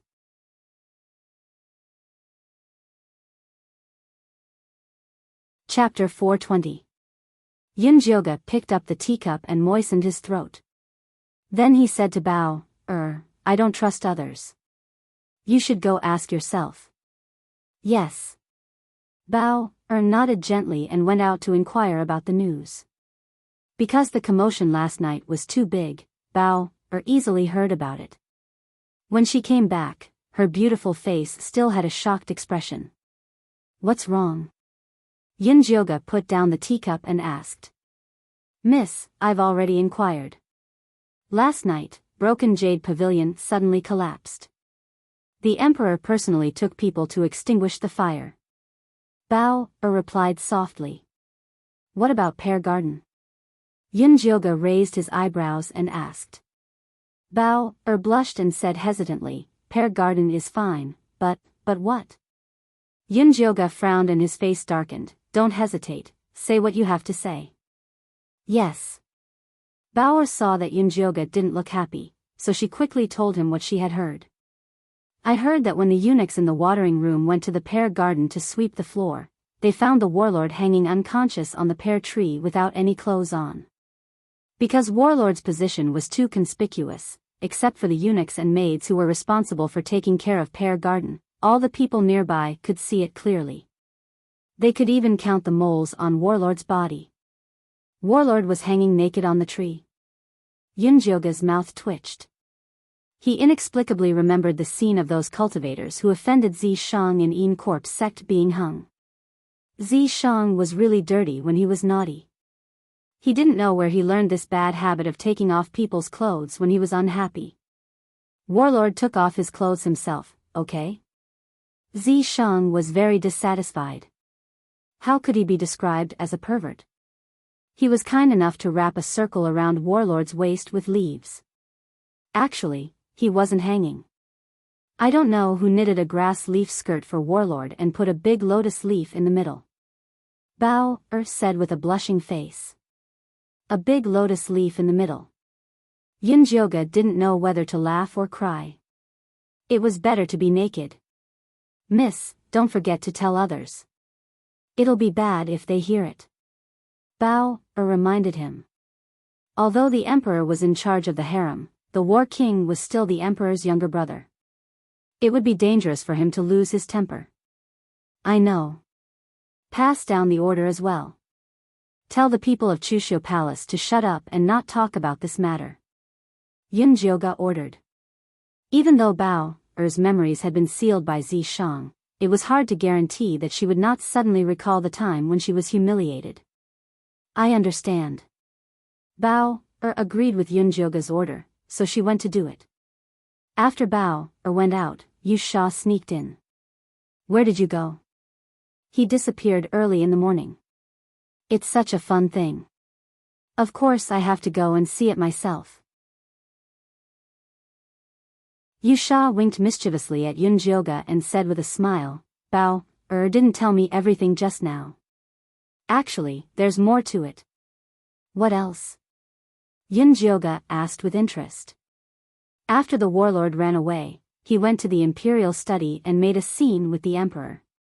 Now, he's grounded by the emperor, Yu Sha said in a low voice. Grounded? Can we still find him? Yunjioga wanted to have a good talk with the warlord. I've already sent him a message. He said that he'll find a chance to talk to you tonight. Yu Sha didn't go out just to watch the show. Then I'll wait for the good news, Yunjioga said with a smile. In order to have a smooth private meeting with the warlord tonight, Yunjioga even went to Eunuch Li to ask about Grey Emperor's whereabouts. Something happened at Broken Jade Pavilion last night. His Majesty will be very busy these few days. However, His Majesty is still concerned about you, so he asked you to let him know if you need anything. Don't make yourself feel wronged, Eunuch Li said respectfully. He didn't know that Yunjioga didn't consummate the night before.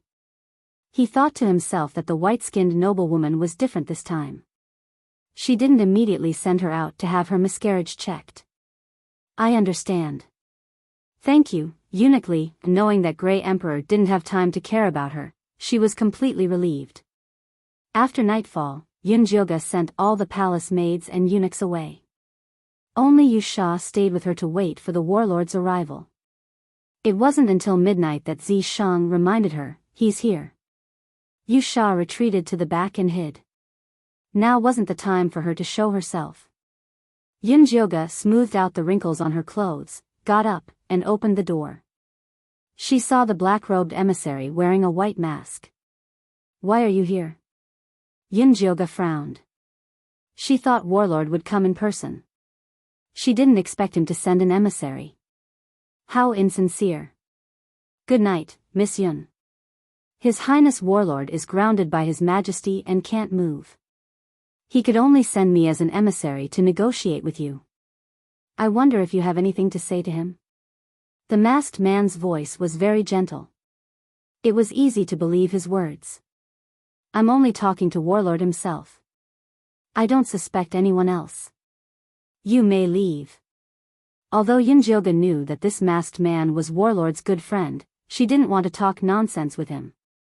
Miss, are you worried about my identity? Although I'm a black-robed emissary, I'm with His Highness Warlord.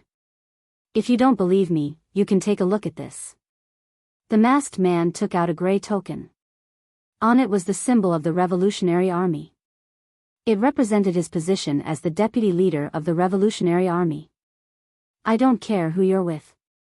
I just want to see Warlord, Yunjioga said firmly. The masked man was silent for a moment. He sighed and said, I can tell that Miss Yun isn't an ordinary person. Your insistence on seeing Warlord must have something to do with what happened last night. Last night, you mentioned the Broken Jade Pavilion's collapse? Yunjioga played dumb. No. The masked man gave Yunjioga a deep look. He then said, I'm talking about the failed consummation last night. What do you mean? It seemed like this masked man knew a lot of things. Let's not beat around the bush. Since you're standing here in one piece, you should already know that the white-skinned woman was slept with by Warlord in place of His Majesty, the masked man continued. That's right. I know it was Warlord's doing, but I don't know why he did it. He doesn't look like a man blinded by greed. Yunjioga continued the masked man's topic. I can tell you the reason, but you must help me, the masked man said. Help you with what? Yunjioga asked. I want you to help me deal with His Majesty's Leng Hui. The masked man stared at Yunjioga and said, You don't have to refuse. I know you have the ability. From the first time I saw you, I knew you didn't belong to this world. You're from the outside world, just like him. Yunjioga's pupils shrank. The masked man's words contained too much information.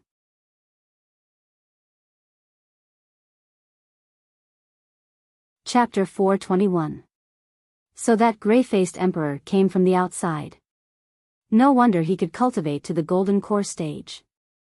Zi Shang had been curious about the lack of spirit qi in this world. Everywhere was filled with killing intent. It was not easy to cultivate to the golden core stage.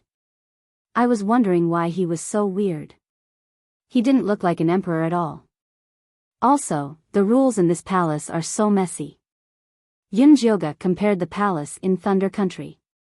The palace here was like a knockoff. Everything felt strange. The masked man did not know that Yunjioga was daydreaming. Seeing her deep gaze, he thought that she did not believe him. He took off the white mask and said, You should believe me now, right?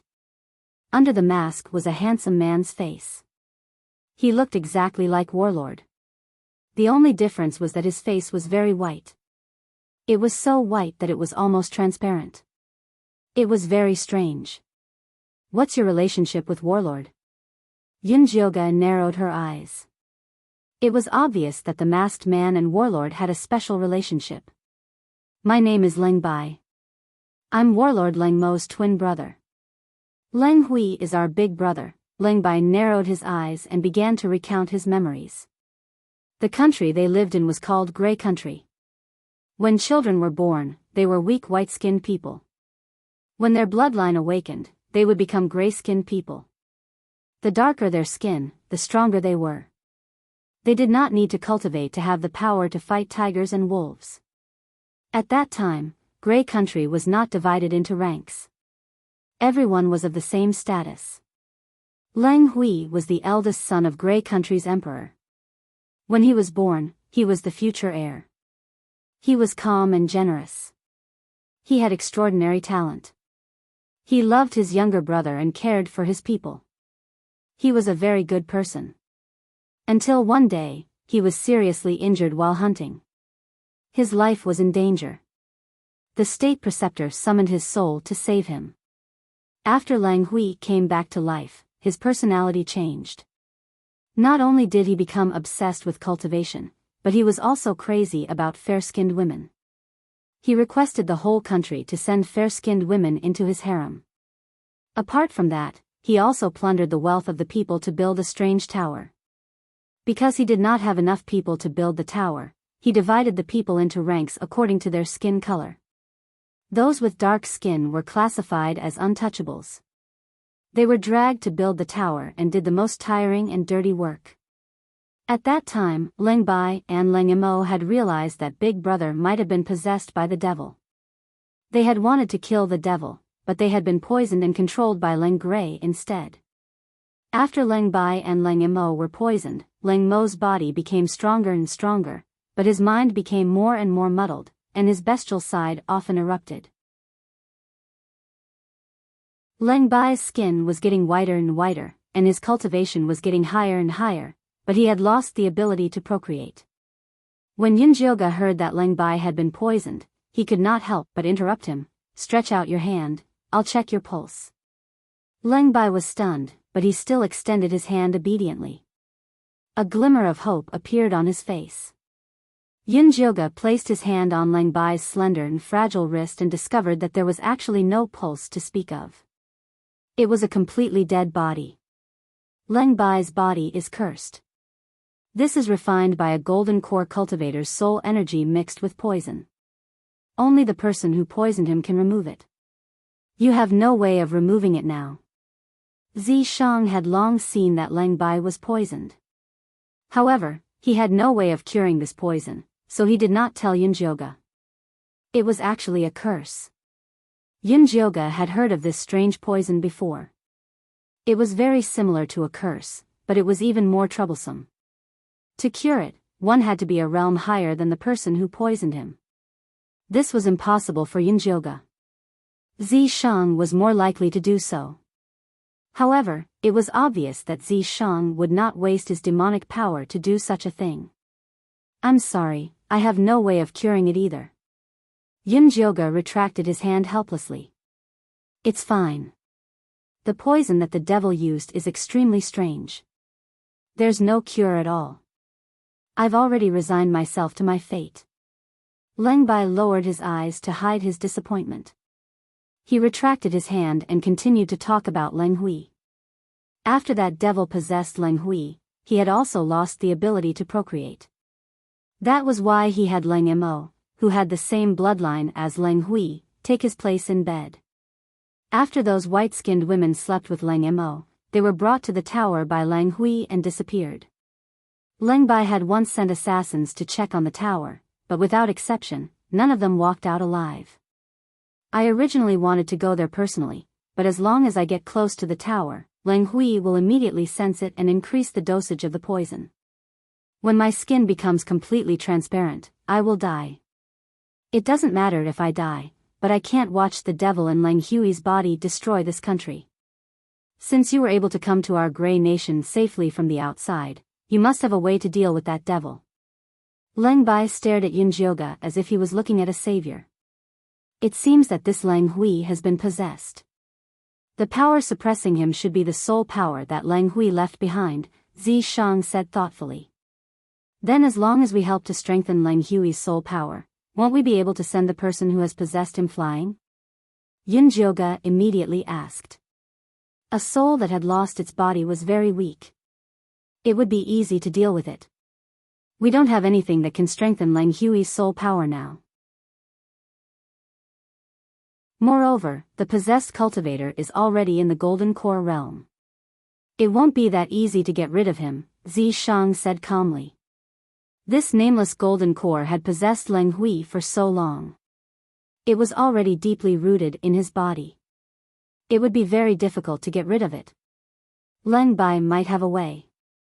After all, they are blood brothers. Yin Jioga said optimistically. Then you should ask him. Zi Shang said without much hope. Then I'll ask.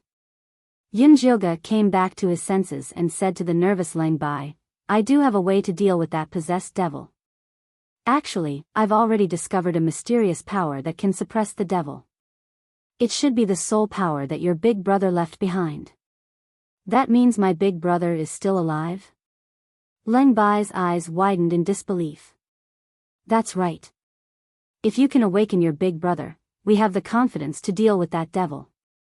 Yin Jioga nodded. Then how do we awaken him? Leng Bai asked anxiously. I don't know. This devil was summoned by you guys. Think of a way yourself. Yin Jioga threw the question back at him. Leng Bai frowned and said, although the one who summoned him was the Grand Preceptor, the Grand Preceptor doesn't know the inside story. Is the Grand Preceptor still alive? Yin Jioga asked. To be able to summon a Golden Core cultivator from the outside world meant that he was quite powerful. Ever since the Grand Preceptor helped Big Brother summon his soul, he suffered a backlash from heaven. He's been in seclusion at home. I haven't seen him for a long time. Leng Bai sighed. Bring me to him. Compared to going head-on with the Golden Core cultivator, Yin Jioga was more inclined to take a roundabout way to save the country. Hence, she would definitely not let go of any clues. I can bring you to him, but Leng Hui is watching you very closely.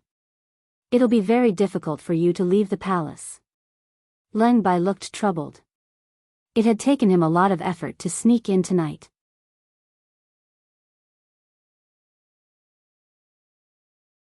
Chapter 422. You don't have to worry about that. Go and make the arrangements now. I'll wait for you at the palace gate. Yin Jioga had Yu Sha as his substitute. Leaving was a simple task. All right, I'll go and make the arrangements now. Leng Bai trusted Yun Jioga and left immediately. After Leng Bai left, Yun Jioga called Yu Sha out. Pretend to be me and stay here. Leng Bai and I will go see the Grand Master. Humph, you and Zi Shang go on dates every day and leave me here alone. That's too much. Yu Sha was very unhappy. She risked her life to follow Lady Goddess to this secret realm but was used like a tool. She didn't even have a chance to be alone with her. How was she supposed to win back Lady Goddess's heart? Listen to me. This is serious business. Yin Jioga comforted without any sincerity. No, not unless you kiss me. Yu Sha's pretty face was glowing as she looked at Yun Jioga coquettishly. Her cherry lips were very alluring. It was undeniable that Yu Sha was beautiful like this. Even if she was a male demon deep in her soul, it didn't diminish her charm. If Yun Jioga was a man, he would definitely fall for her. Unfortunately, Yun Jioga was a straight woman. No matter how ridiculous she was in her past life and how many lovers she had, she was only interested in Zi Shang now. Hence, facing Yu Sha's coquettish behavior, Yun Jioga just wanted to run away. Ignore her. Give her a slap and she'll know how to write the word dutiful. Zi Shang's voice was gloomy. It looked like he wanted to do it himself. Yu Sha, listen to me. I won't mistreat you in the future. Yun Jioga wasn't as cruel as Zi Shang. He couldn't destroy a flower. After comforting Yu Sha, he turned and ran. Jioga. Yu Sha stared at Yun Jioga's disappearing silhouette with a bewildered look on her pretty face. She then pinched her ample bosom and mumbled to herself, could it be that the saint isn't interested in this body? Speaking of which, the tomboys that the saint has been courting in the past were all flat-chested. Yu Sha thought she had found the reason why Lady Goddess despised her. She was extremely annoyed. If she had known this would happen, she would have attached herself to a man. It was easier for her to be a man. However, Lady Goddess's heart had always been unpredictable. As long as she didn't ask her to leave, she would still have a chance. Let's wait and see. As Yu Sha's imagination ran wild, he did not forget to disguise his face. He had followed the goddess for so many years and understood her temperament very well. Usually, she could do whatever she wanted to please her, but as long as she gave him a task, if he couldn't complete it, he could only get lost. The goddess would never keep a useless person. Even if it was a lover, she would choose the strongest one. But then again, if they weren't strong enough, they would have been killed by Zi Shang a long time ago. At that time, Zi Shang was the strongest man by the goddess' side.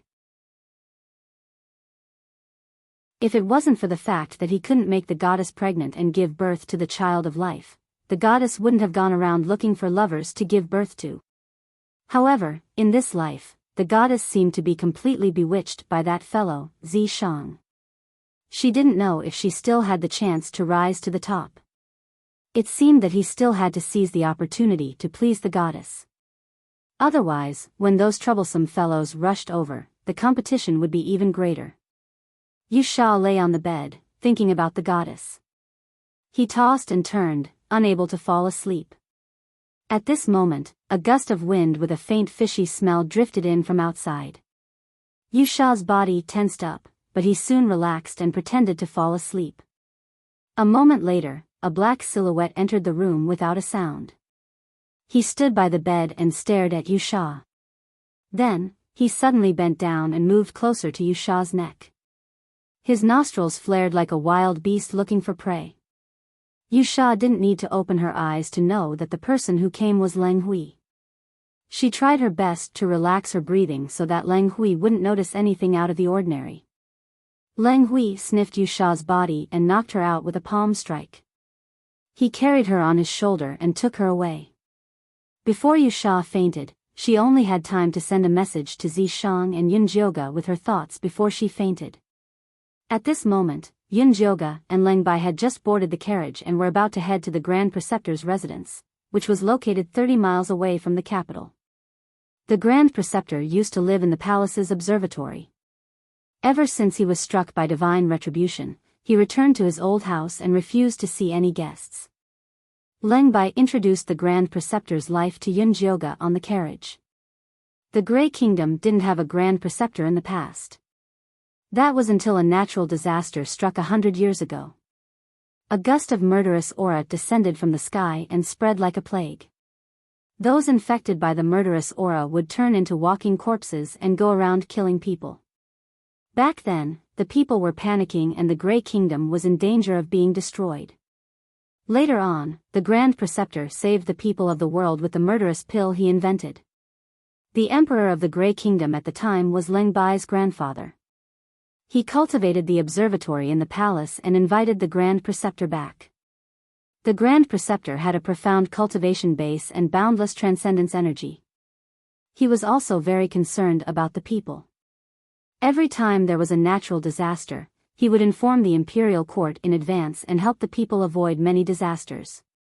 When my big brother's life was in danger, my father knelt down and begged the Grand Preceptor to save his life. The Grand Preceptor said that my big brother's soul had already left and could only be summoned by someone with the bloodline of a relative.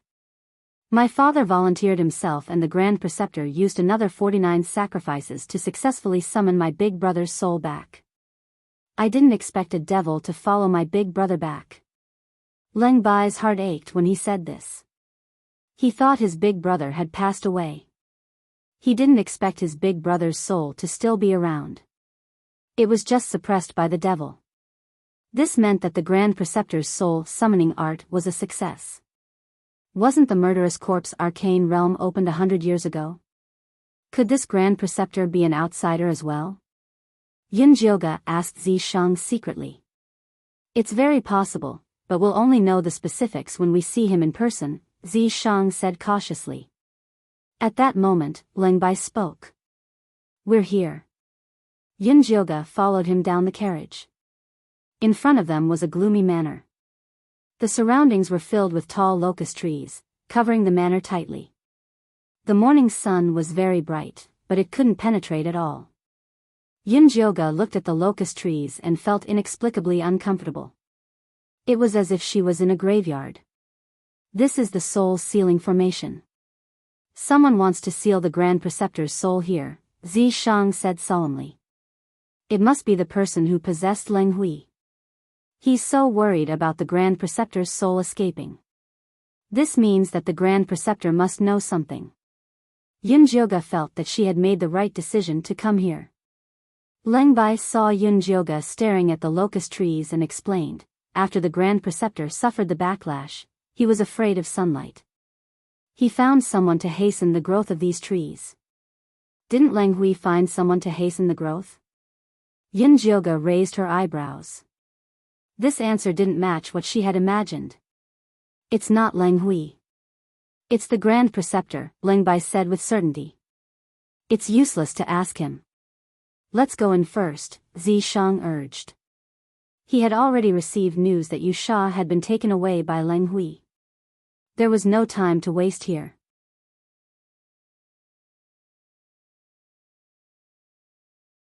Chapter 423. Alright, I'll go in now. Yunjioga could feel Zishang's anxiety, so he climbed over the wall and entered the manor. Hey, wait. Leng Bai wanted to enter through the main door, but he could only follow. It was even darker inside the manor. He could vaguely see the servants busying about in silence. Their vitality was so weak that they were like the living dead. Where's the Grand Preceptor? Yunjioga asked Leng Bai in a low voice. In the courtyard on the west side. I'll take you there. Leng Bai walked through the corridor and headed towards the most remote corner on the west side. The further he went, the darker it got. There was no light at all in broad daylight. If the people at the outermost area were the living dead, then the people at the inner area were the walking dead. Leng Bai was shocked when he saw the walking dead. He even wanted to kill them. Don't be meddlesome. Finding the Grand Preceptor is more important. Yunjioga quickly stopped him. No, if we let these walking dead out, they'll endanger the entire Grey Nation. Ever since the baleful Aura disaster broke out 100 years ago, the Grey Nation's royal family issued an order to kill all the walking dead in the world. We'll talk about it later. These walking dead won't be able to escape. Seeing Leng Bai's insistence, Yunjioga could only take out several corpse control talismans from his storage bag and toss them over. After the walking dead were hit by the talismans, they obediently stood at the side and did not move. As long as I light the talismans, those walking dead will burn themselves to death. Is that okay? Yunjioga asked. All right. Although Leng Bai was still unwilling, he did not insist and continued to lead Yunjioga to the west courtyard. The west courtyard was so dark that one could not even see their fingers in front of them. It was filled with a thick aura of death. A foul smell came from the dark courtyard. It was the smell of rotting corpses. Why is it so smelly? Leng Bai could not help but seal his nose aperture. The last time he visited the Grand Preceptor, the west courtyard was dark but clean. Looks like you're about to die. Yunjioga's expression was solemn. Impossible. Leng Bai anxiously pushed open the courtyard's old gate and walked into the smelly room. He immediately saw the Grand Preceptor lying on the moldy bed. The Grand Preceptor before him could no longer be called a human. He was a pile of bones and rotting flesh. There were even maggots wriggling in the rotting flesh. Grand Preceptor. Leng Bai's face turned even paler. He used all his strength to cover his mouth to prevent himself from vomiting. Heh. The Imperial Tutor's half-rotten mouth let out a series of gasping sounds. He wanted to say something but he couldn't. How could this be? Leng Bai did not expect the backlash from the State Preceptor's heavenly wrath to be so severe. This is not the wrath of heaven. Someone trapped his soul in his rotten body to torture him, Yunjioga said calmly. Could it be that demon? Why would he do that? Leng Bai's eyes widened. The Grand Preceptor had gone into seclusion after summoning the spirits and had not had any contact with Leng Hui. How could he have offended that devil? You'll have to ask the Imperial Preceptor. Yunjioga was certain that the Imperial Preceptor knew something. The Imperial Preceptor is already in such a state. What else can he ask?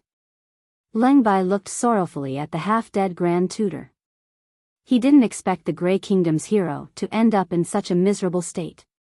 It was all his negligence. When he got back, he would definitely punish those servants who served him.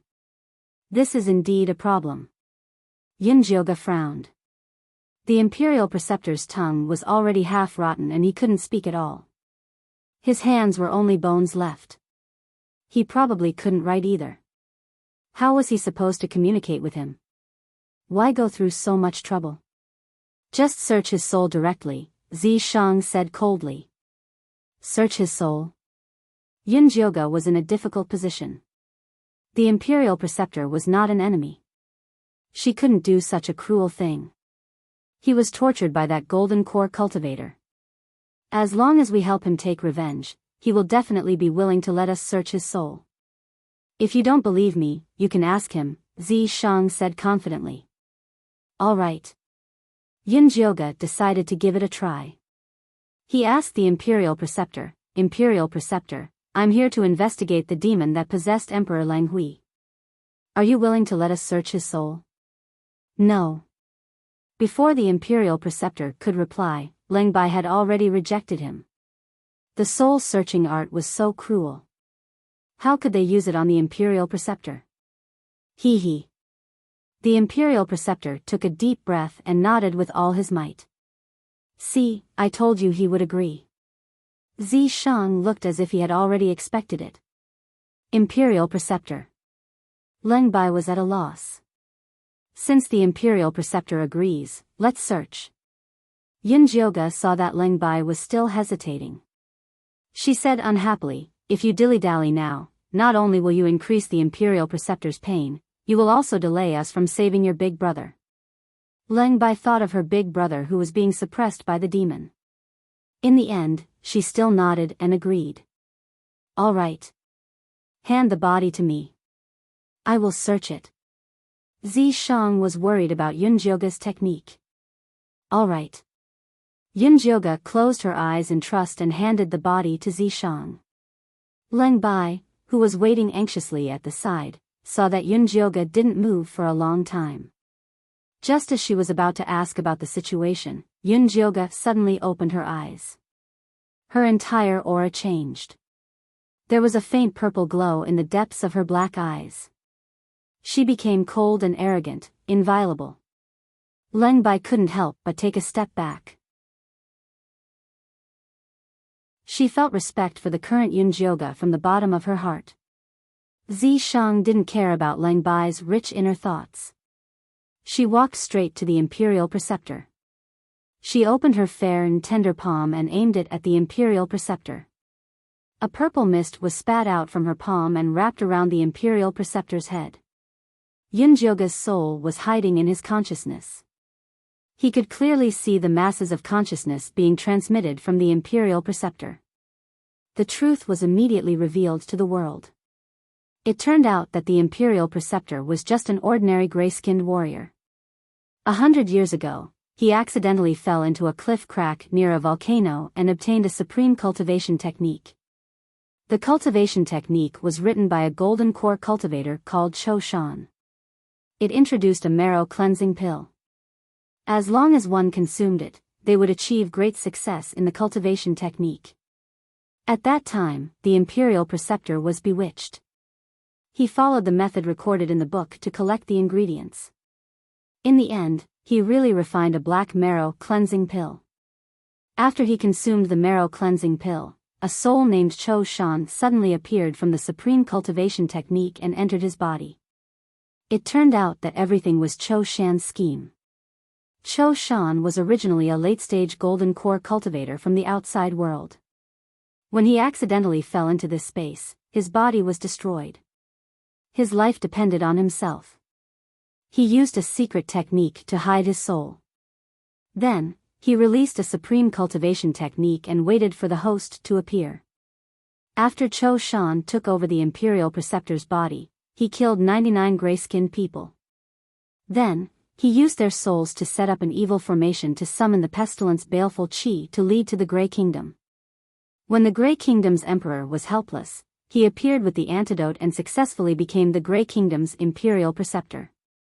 In the next 100 years, Cho Shan began to plan to build a tower that could connect with the baleful Qi of heaven and earth. Other than that, he also secretly captured many people for research. There were men, women, young, old, and all kinds of skin color. He even secretly brought back a descendant of the Grey Kingdom's royal family who was not favored. Later, he discovered that the fair-skinned women in this arcane realm had the potential to develop the demonic attraction physique.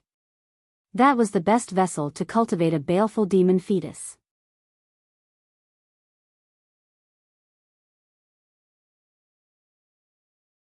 Chapter 424. After Cho Shan discovered the white-skinned woman's secret, he became even crazier. He spent a great deal of effort researching the demonic attraction powder and secretly placed it in the water source to change the physique of the entire Grey Nation. Although this was a huge project, he had finally succeeded after persevering for 100 years. 80% of the white-skinned women had the demon-attracting physique. It was just that this artificially cultivated physique was very fragile, and there was no way to give birth to a demonic embryo in one go. Thus, Cho Shan began another plan. He plotted to heavily injure Leng Hui, then had the Imperial Preceptor pretend to summon the soul into Leng Hui's body. Then, he used the power of the Emperor to build a tall tower, and frantically searched for the white-skinned woman and placed her in the tower to be nurtured.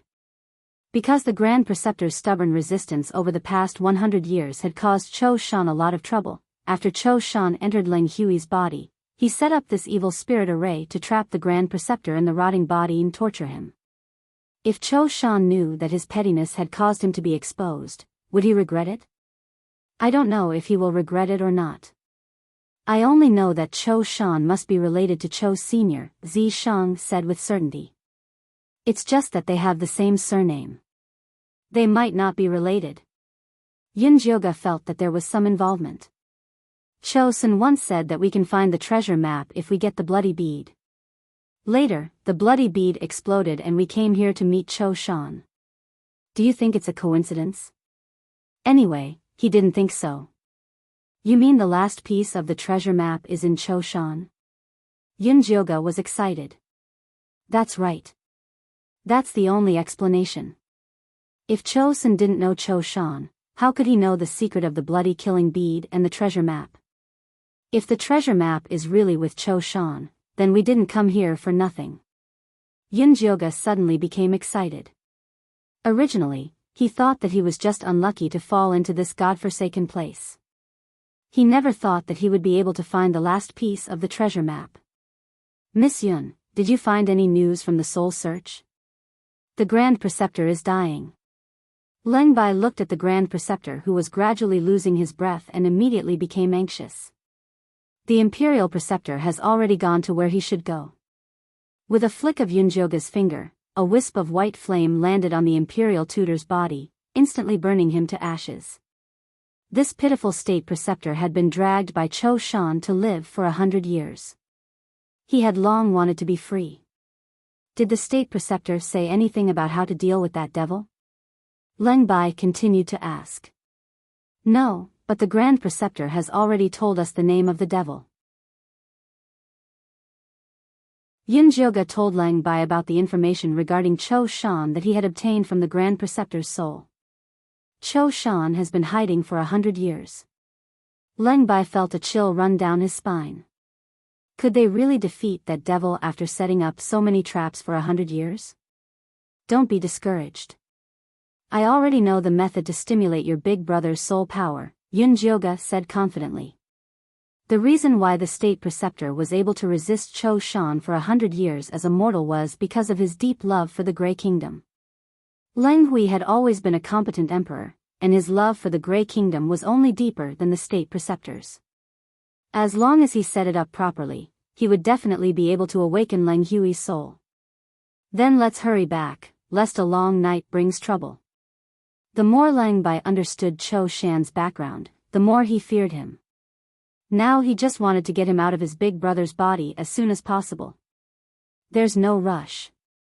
Destroy this manor first to prevent the deathly aura from escaping, said Yin Jioga. I'll get someone to deal with it later.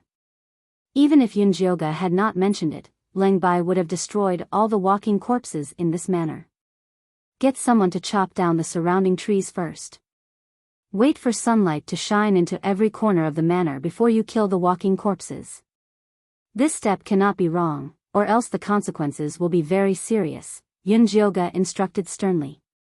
Although this soul-trapping formation was not complicated, destroying it recklessly would cause the deathly aura to explode. When that happened, all living things within a 10-mile radius would be killed. I'll keep an eye on it personally, Leng Bai nodded solemnly, then asked, is there anything I need to do in the palace? Compared to this manor, Leng Bai was more concerned about the palace and his big brother. Get War King Leng Mo here.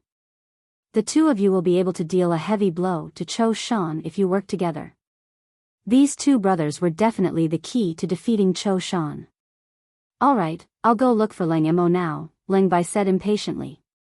Since he was about to fall out with Cho Shan, there was no point in grounding him. I'll wait for you at Chushio Palace. Yin Jioga boarded the horse carriage after parting ways with Leng Bai. He then said to Zi Shang, when we get back, let Yu Sha make the arrangements. She's the best at this sort of thing. Yu Sha has been captured by Cho Shan, Zi Shang said coldly. When did this happen? Yin Jioga's face was filled with shock. Yu Sha had actually been captured. Just now. But don't worry, she'll be fine. With Wan Sha's character, Zi Shang was not worried that he would be at a disadvantage. Then let's hurry back to the palace and make the arrangements. Yunjioga returned to Chushio Palace anxiously. Bao, and the others still did not know that Yu Sha had been captured. They saw that Yunjioga was still the same as before. Bao, follow me. Yunjioga sent everyone away, leaving Bao, alone. Bao, did not suspect anything and obediently followed Yunjioga into the inner hall. Lie on the bed. Yunjioga pointed at the big bed in the inner hall and then closed the door. I dare not. Bao, knelt down in fear and trepidation. She thought that she had done something wrong to offend Yunjioga. I told you to lie down, so lie down. Yunjioga waved his hand impatiently. Light purple spiritual energy turned into a rope and tied Bao, to the bed. Spare me, miss. Bao panicked and shouted. Then, she realized that her throat was tight and she could not speak anymore. Don't worry, I won't hurt you. Close your eyes and everything will be fine when you wake up. Yunjioga reached out his palm and wiped Bao's face. Bao slowly closed her eyes and fell into a deep sleep. Yunjioga's gaze fell on Bao's flat stomach. The devilish chi that Warlord had planted there was sealed by Yu Sha. What she needed to do was to release the devilish chi and create the illusion of a devil fetus to trick Cho Shan. Although Bao would suffer a little, she would let Zi Shang get rid of the devilish chi after the deed was done. She would not let Bao's life be in danger. Let's begin. Zi Shang revealed himself and stood beside Yunjioga. Alright, Yunjioga took out various medicinal ingredients from his storage pouch and prepared to refine the fake devil pill. Zi Shang set up layers of illusory formations with the big bed as the center. When everything was ready, Leng Bai and Leng Imo finally snuck into Chushio Palace. Miss Yun, I'm sorry. What happened that day was not my intention. Leng Imo looked at Yunjioga guiltily. Although he did not really violate Yunjioga, he had taken advantage of her. He was guilty. The person you feel the most sorry for is Bao, not me. Yu Sha had only taken advantage of her by taking her place, but Bao had been hurt badly by Leng Imo.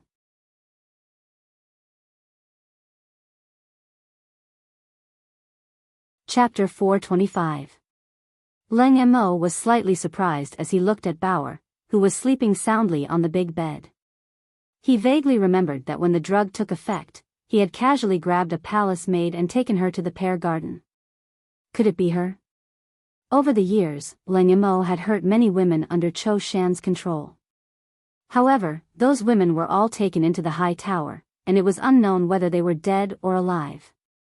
The only one who escaped was Bao, the palace maid. Because of this, he would treat Bao, well. Don't worry, Miss Yun. I will definitely give Bao, an explanation, Leng Imo said solemnly. Let's talk about this later. The most important thing right now is to deal with Cho Shan. This was Leng Imo and Bao's business. They should deal with it themselves, but not now. All right. Leng Imo collected his thoughts and asked Yunjioga, what should we do then? The two of you, take these 2 purple lightning exorcism palace cards and stand here. When I make a gesture, use your most shrill voice to shout for help. Yunjioga had made several arrangements. The call of kinship was also a very important part of it. As for the purple thunder exorcism talisman, it was a gift that she had specially prepared for Cho Shan. She hoped that it would come in handy when the time came. All right. Leng Bai and Leng Imo stood at the designated position and stared at Yunjioga nervously. Yunjioga walked to the side of the bed and placed the fake demon pill into Bao's mouth. Bao's throat moved as she swallowed. Then, her belly slowly bulged. A ball of black mist rolled around Bao's belly, emitting a terrifying aura. From the outside, the entire roof of Chushio Palace was filled with gray smoke. That was a symptom that would only appear when a devil fetus was taking shape. Inside the tall tower, Cho Shan was searching for his escaped prey, the Jade Fiend. When he noticed the commotion, he immediately turned his head to look in the direction of Chushio Palace. Last time, Ling Mo had eaten his devil attraction pill, but failed to consummate the marriage with the white-skinned woman from Chushio Palace. Later, the drug took effect and she ran away. He didn't care which palace maid was unlucky. Could it be that the palace maid had successfully nurtured the demonic embryo? When Cho Shan thought of this, he became extremely excited. He had been in this godforsaken place for 100 years and had always wanted to cultivate a demonic fetus so that he could return to the outside world. Unfortunately, he had never succeeded. The Fiend Corp's secret realm was about to close. If they could not leave, they would have to wait another 100 years. He didn't have that kind of patience, which was why he was frantically trying to hasten the birth of the demonic embryo. Who would have thought that there would be a naturally bred devilish fetus? That was the perfect vessel. Cho Shan couldn't care less about catching the escaping prey. He immediately turned and flew towards Chushio Palace. However, he didn't rush in rashly. Instead, he kept pacing around outside, trying to see if there were any traps inside. Yunjioga was using his divine sense to observe the situation outside. He noticed that Cho Shan was lingering outside Chushio Palace. He decisively took out the thunder fire needle and pierced it into Bao Er's belly. The black mist in Bao Er's stomach began to cry like a baby. When Cho Shan, who was hesitating outside, heard this voice, he no longer cared about anything else and immediately rushed towards Chushio Palace. As soon as he pounced into the inner hall, he noticed beams of light lighting up. A gigantic water screen appeared in front of him, displaying the scene of the Grey Nation's citizens being forced to the brink of destruction by the black-robed emissary. The people of the Grey Nation were destitute and homeless, weeping bitterly. 9 out of 10 houses were empty, and the land was barren. It was incomparably miserable. Cho Shan was cold by nature and regarded ordinary people as ants. Such a scene could not move him, but only made him feel bored. However, his chest mysteriously throbbed with pain. The cold gray soul force he suppressed began to fluctuate intensely. Damn it! Cho Shan gritted his teeth and used all his strength to suppress it. If not for the fact that killing Leng Hui would lead to the death of this body, he wouldn't have let Leng Hui live. Yun Jioga noticed Cho Shan's strange behavior, and immediately raised his hand and gestured to Leng Bai and Leng Imo. The two brothers cried out for help at the same time. Big brother, save me! Leng Hui's soul force, which had been suppressed by Cho Shan, surged again. For the first time, he suppressed Cho Shan and cried out, "Little White, little Mo, where are you?" Big brother. Leng Bai and Leng Imo cried out in surprise. Just as they were about to run out, Leng Hui was suppressed by Cho Shan again. Behave yourself. Don't think that I don't dare to kill you. At most, I'll just change my body. Cho Shan threatened Leng Hui fiercely. You too, continue shouting. Tell us more about your past, such as how your father and the state preceptor sacrificed themselves for justice. Yun Jioga hurriedly urged Leng Bai and Leng Imo. Leng Bai immediately said, Big brother, father was killed by that demon, Cho Shan, in order to save you. The state preceptor was also killed by Cho Shan.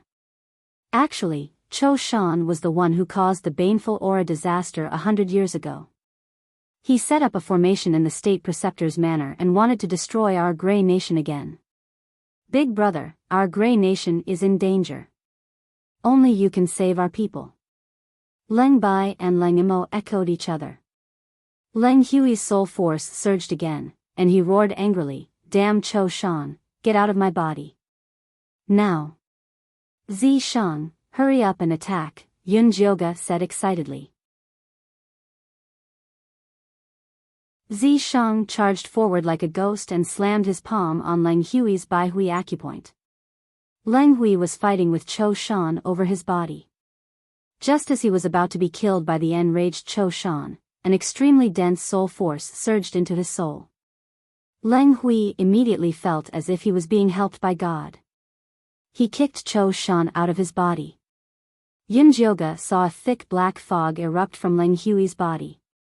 Inside the fog was a hideous man's face. It was Cho Shan's soul. She raised her evil sword and slashed at Cho Shan's soul. However, she was repelled by the power of Cho Shan's soul. However, this was normal. The soul of a golden core cultivator was not something she could deal with right now. Although Cho Shan hated Yunjioga to the core, the most important thing now was to find a new body. Hence, he turned around and pounced at Leng Emo. However, he did not expect that when he got close to Leng Emo, a purple lightning would suddenly appear on Leng Mo's body. Cho Shan could not dodge in time and was hit. He immediately screamed and rushed out of Chushio Palace, flying towards the tall tower. Yunjioga wanted to chase after him, but Zishang stopped him. Don't chase a desperate enemy. Zishang shook his head. Cho Shan had been in the palace for so many years, so he must have set up countless traps. If he chased after him rashly, he would only fall into his trap. It was better to remove all the traps first, then go to the tall tower to kill him. All right. Although Yunjioga was unwilling, he still listened to Zishang and stopped in his tracks. Then, he turned to look at Leng Hui, who was standing in the center of the formation. After Leng Hui regained his senses, he hugged his two younger brothers and cried tears of excitement. Big brother is back. You're safe now. Big brother, big brother. Leng Bai and Leng Emo cried tears of joy. They cried like two children. Don't celebrate too early. We still have a lot of things to do. Although Yunjioga did not want to dampen their spirits, the situation was dire. They had to rush into the tall tower before Cho Shan recovered. You're tuning into the Romantic Tales YouTube channel. Don't forget to subscribe and join us on this journey to catch the most captivating stories.